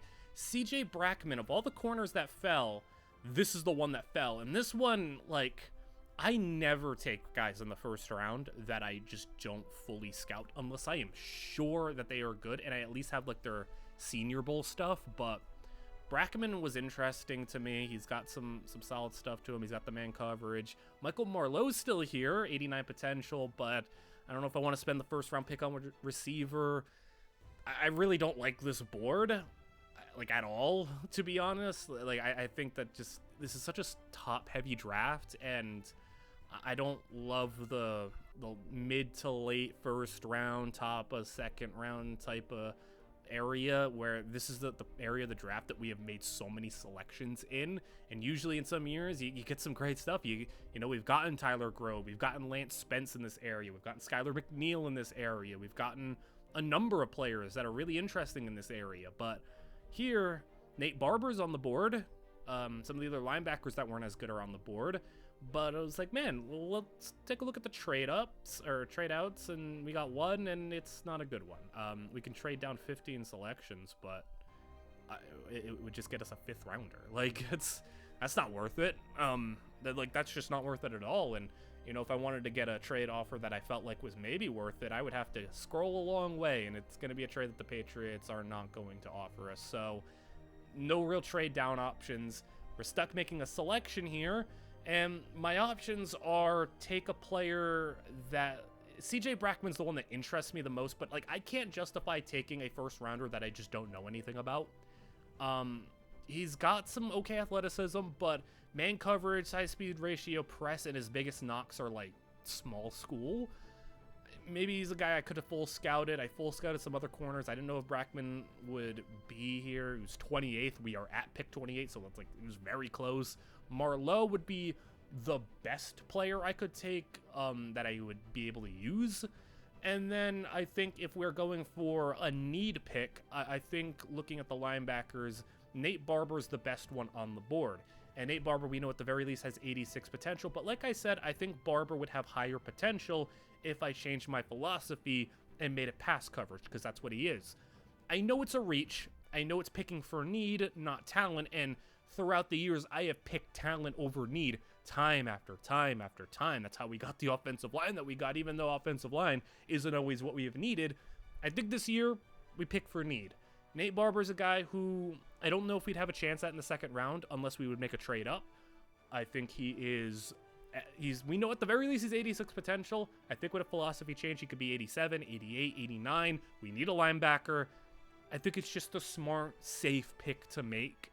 I know it's not a superstar, but getting a superstar in this draft doesn't seem very likely. So I just wanted to make the responsible pick for once. Not going to make a trade up here for another first round pick, but I am interested in CJ Brackman still, just because from what I know, a lot of the players on the board I'm not a big fan of. So maybe, you know, searching a little bit in the unknown. The Eagles at 34, I am much more comfortable making some riskier moves, you know, in the second round. I've done it before when I have selected, I traded a decent amount to get Skylar McNeil, and Skylar McNeil worked out and then netted us a trade for Cleveland Green, so that's all worked out. But then there's times where it doesn't work out. I traded up for a top of the second round pick, and I selected Tremaine Dutch, who literally was a defensive end who I still don't think has gotten like a single career sack.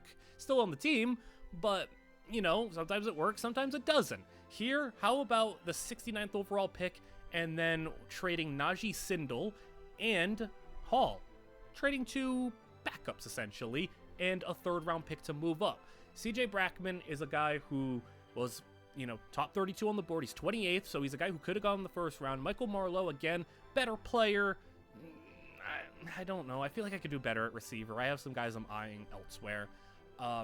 I think Brackman is a risk I am fine taking, and it's not like the price was all that much. I can replace a 77 receiver. I could replace a 78 linebacker, and this is essentially just the 70th overall pick. So Brackman, it's fine. I think if it doesn't work out, it is what it is. At the least, he should be a solid 4th corner for us. But best case scenario, he could be a surprise for us and be a potential replacement for Antonio Cromartie down the line. It's a risk that I'm fine taking. Now, with our other second round pick, I think we could trade down because, like I said, this board is not great for me. I'm looking at some of the options here. I think that trading down is the move. We could get a second rounder next year from the Falcons, which is pretty nice, but the Dolphins are offering some nice stuff. Trading down to 77, getting some picks next year. I think the Dolphins are what intrigues me the most, even though the second round pick maybe is the best thing I could get, especially since the Falcons are probably not great. They did trade for Calvin Cashman after all, but Patriots offering us a couple of picks to move down to 75. I'm just trying to maximize the offers. That's actually a good offer from the Seahawks. And then this offer from the Dolphins, how about that? 77th overall pick, so moving down 17 spots, picking up a 4th and a 5th. I think that's good for me. I'm fine with that. So we'll have 2 third-round picks because this is the Cashmont third-round pick that we got. So we'll have that one and our trade down third-rounder. Looking at who we could potentially take. Again, the board is just not great. Like, I really not loving this draft, but, you know, just kind of seeing what other roles we can fill on this team. I scrolled through all the way down to the 100s just to see if there's somebody that I could get. But I said I might take him in the 3rd round. Javon Ginyard, I said I was considering it. I think it's a fine pick.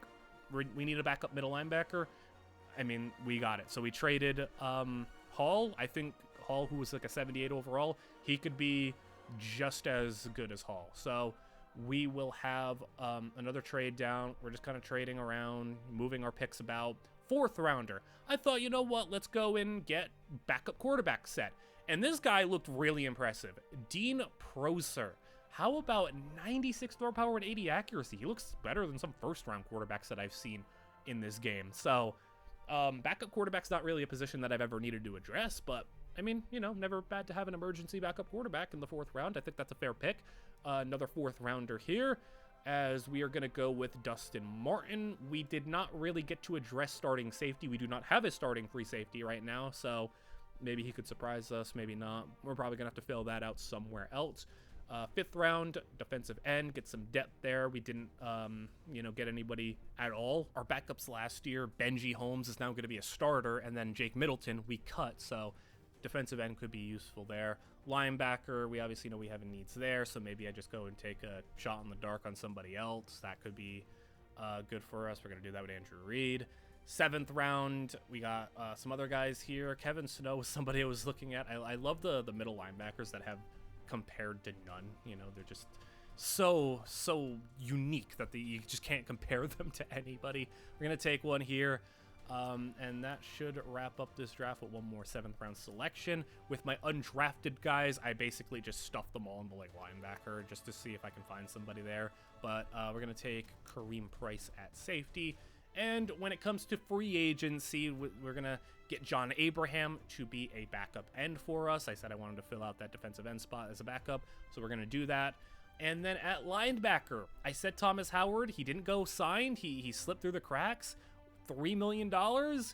Let's bring Thomas Howard back. So Thomas Howard, we ended up keeping him after all. I still in net made money cutting him. Not much, but I still, I guess, made out good. And back to the 49ers. Remember when I talked about their draft class in Cleveland Green? Well, if you remember, who was I like super interested in that draft class where I was like, man, I don't need a safety, but if I got a chance, I'd want Willie Turner. This is the guy that was comped to LaRon Landry. This was the guy I was in love with. This was the guy I was all over. And he didn't play as a rookie for the Niners. He played last year. He was pretty solid.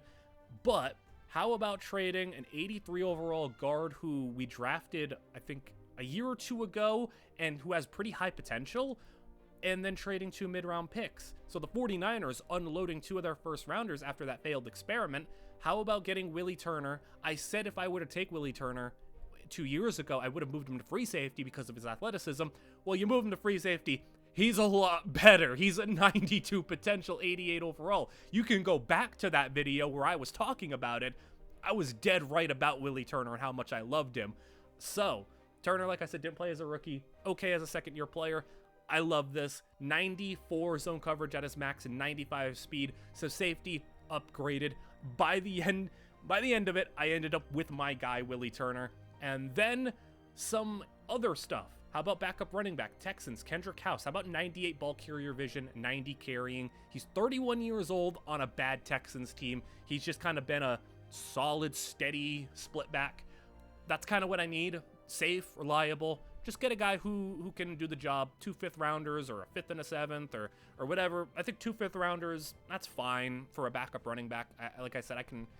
Skylar McNeil was not like this irreplaceable player, so I think getting a guy like him to be the backup running back, that's okay. I'll do 2 5th-rounders, and yeah, they just want me to match certain 5ths.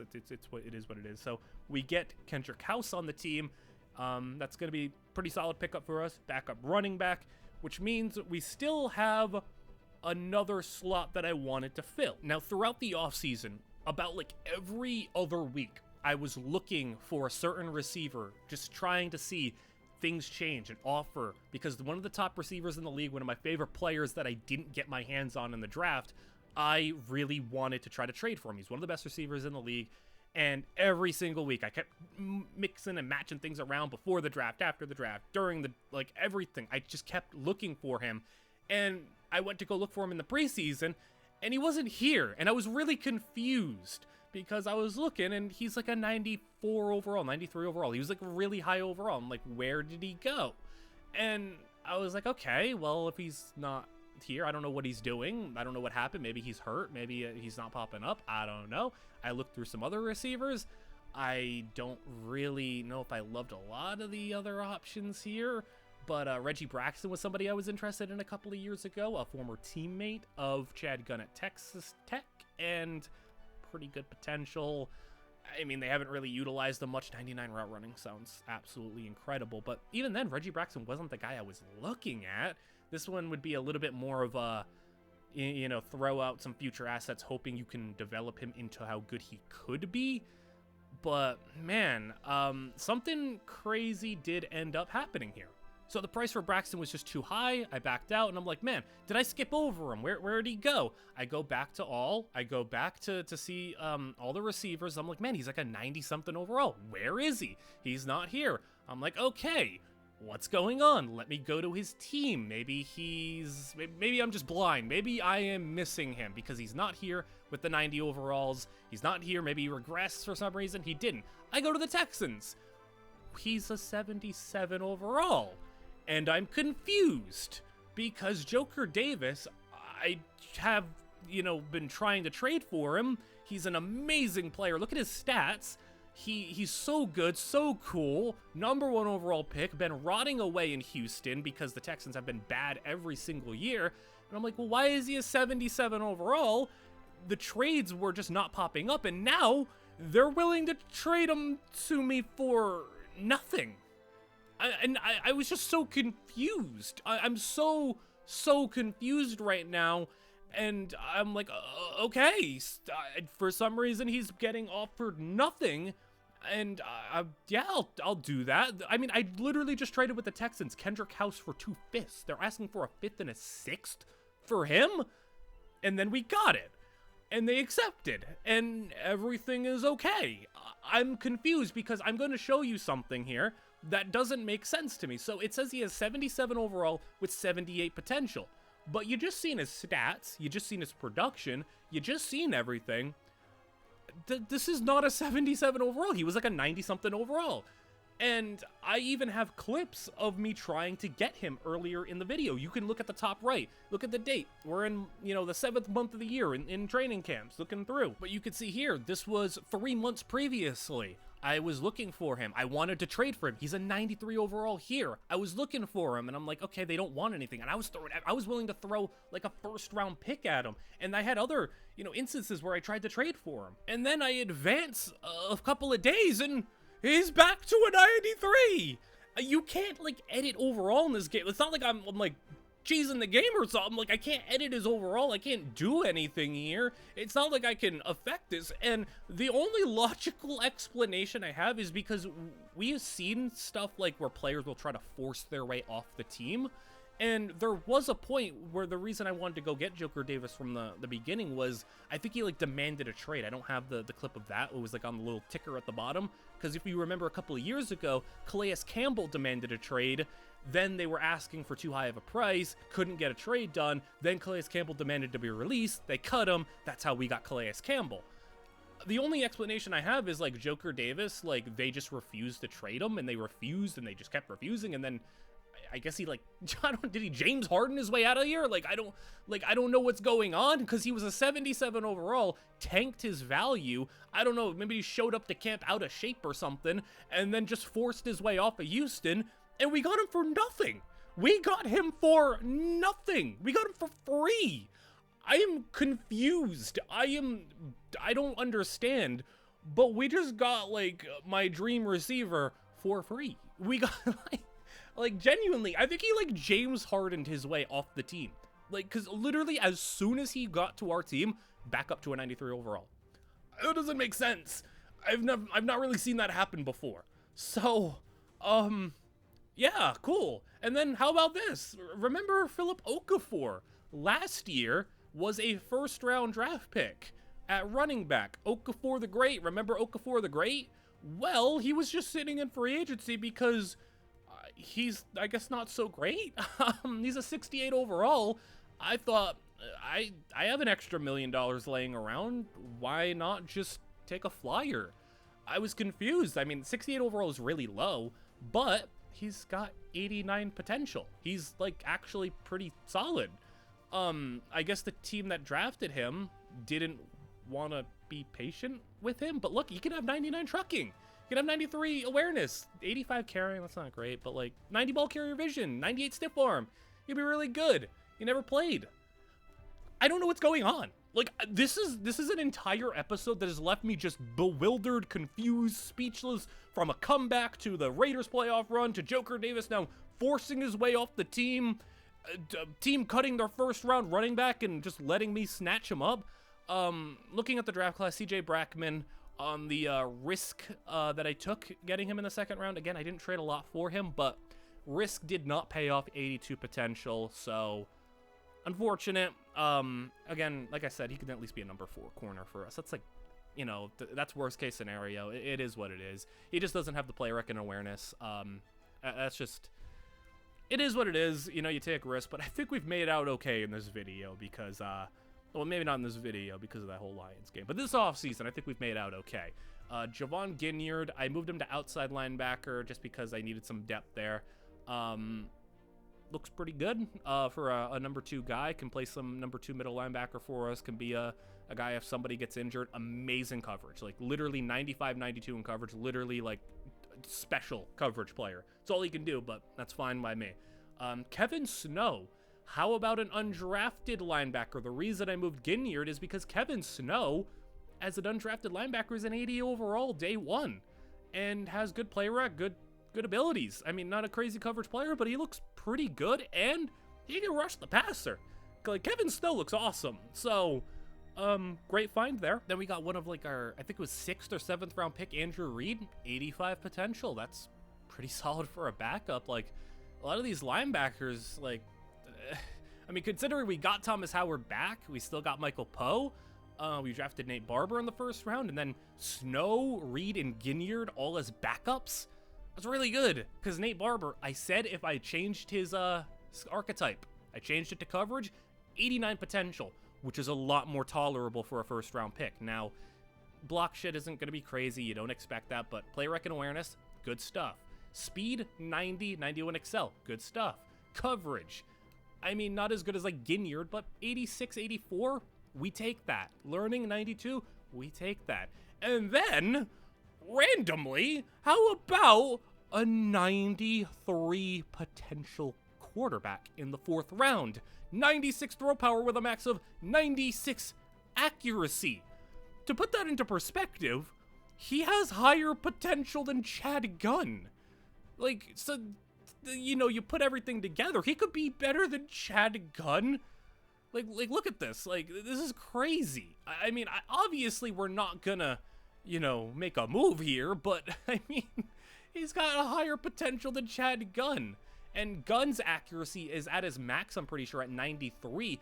Prosser goes to 96 accuracy, and he's more athletic. That's crazy. So then we got Marcus Vest at running back. Okafor is going to get an opportunity. And we got Kendrick House's insurance. At wide receiver now, inexplicably, we move from Santana Moss to Joker Davis, the guy who has been rotting away as the number 1 overall selection in Houston, coming off a 1,400-yard season. Oh, yeah, and did you forget? We got Cleveland Green as well.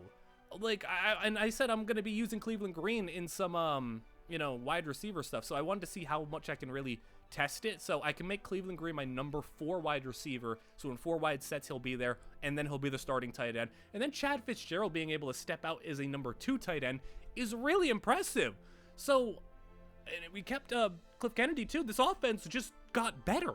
We got a crazy tight end potentially, and then Joker Davis. Benji Holmes will be taking the end spot, so good for him. Trey Dutch, I moved him to end with the new scheme and everything that I did to edit things around. He actually went up to an 80, so good for him. Thomas Howard, still here. Michael Poe, Kevin Snow, they are just sitting here, 80, 81 overall. Solid stuff. Nate Barber could be an 89 again, year as a backup, so we're pretty deep at linebacker now. And then at corner, so Cromartie stuck around, we've got Darling, and then Willie Turner at safety, who I'm so excited for. So, in total, I think I hit a home run here. So, we lose Skylar McNeil, we add Kendrick House, Philip Okafor. We let Santana Moss retire, we add Joker Davis. Then we add Cleveland Green, we lose Lamar Rhodes and replace him with Benji Holmes. We lose Sean Merriman, draft Nate Barber. We lose Martin McPeak, get a bunch of young linebackers. We let Braden Weidenhofer go. We get Willie Turner. I think that's a grand slam right there. And I mean, if you were, thinking about what this offense could do, just think of what they did with a 36-year-old Santana Moss and Chad Fitzgerald. How about you add Joker Davis, who's like just as talented potentially as a wide receiver as DeFazio Combs, add a generational potential tight end. All of that with literally $1 million to spare. I got it right down to the end. Like, I maximized what this team could get. I spent the last little bit of money on Philip Okafor just for fun. But man, yeah, we're out for some revenge next season. I think that we did a great job in this offseason. I think this offense just got so exciting to watch. And I hope you guys all enjoyed. I know it was a heartbreaking end to the season and an unexpected game that left me speechless, and everything that went down in this offseason and all the crazy things that we ended up with. And I don't know how everything ended up the way it did, but I'm happy it did, at least from an offseason perspective. Not so much the loss of the Lions, but I hope you guys all enjoyed. Let me know if you're excited for next season and what this offense could do. And like, comment, and subscribe. I will see you guys all in the next one.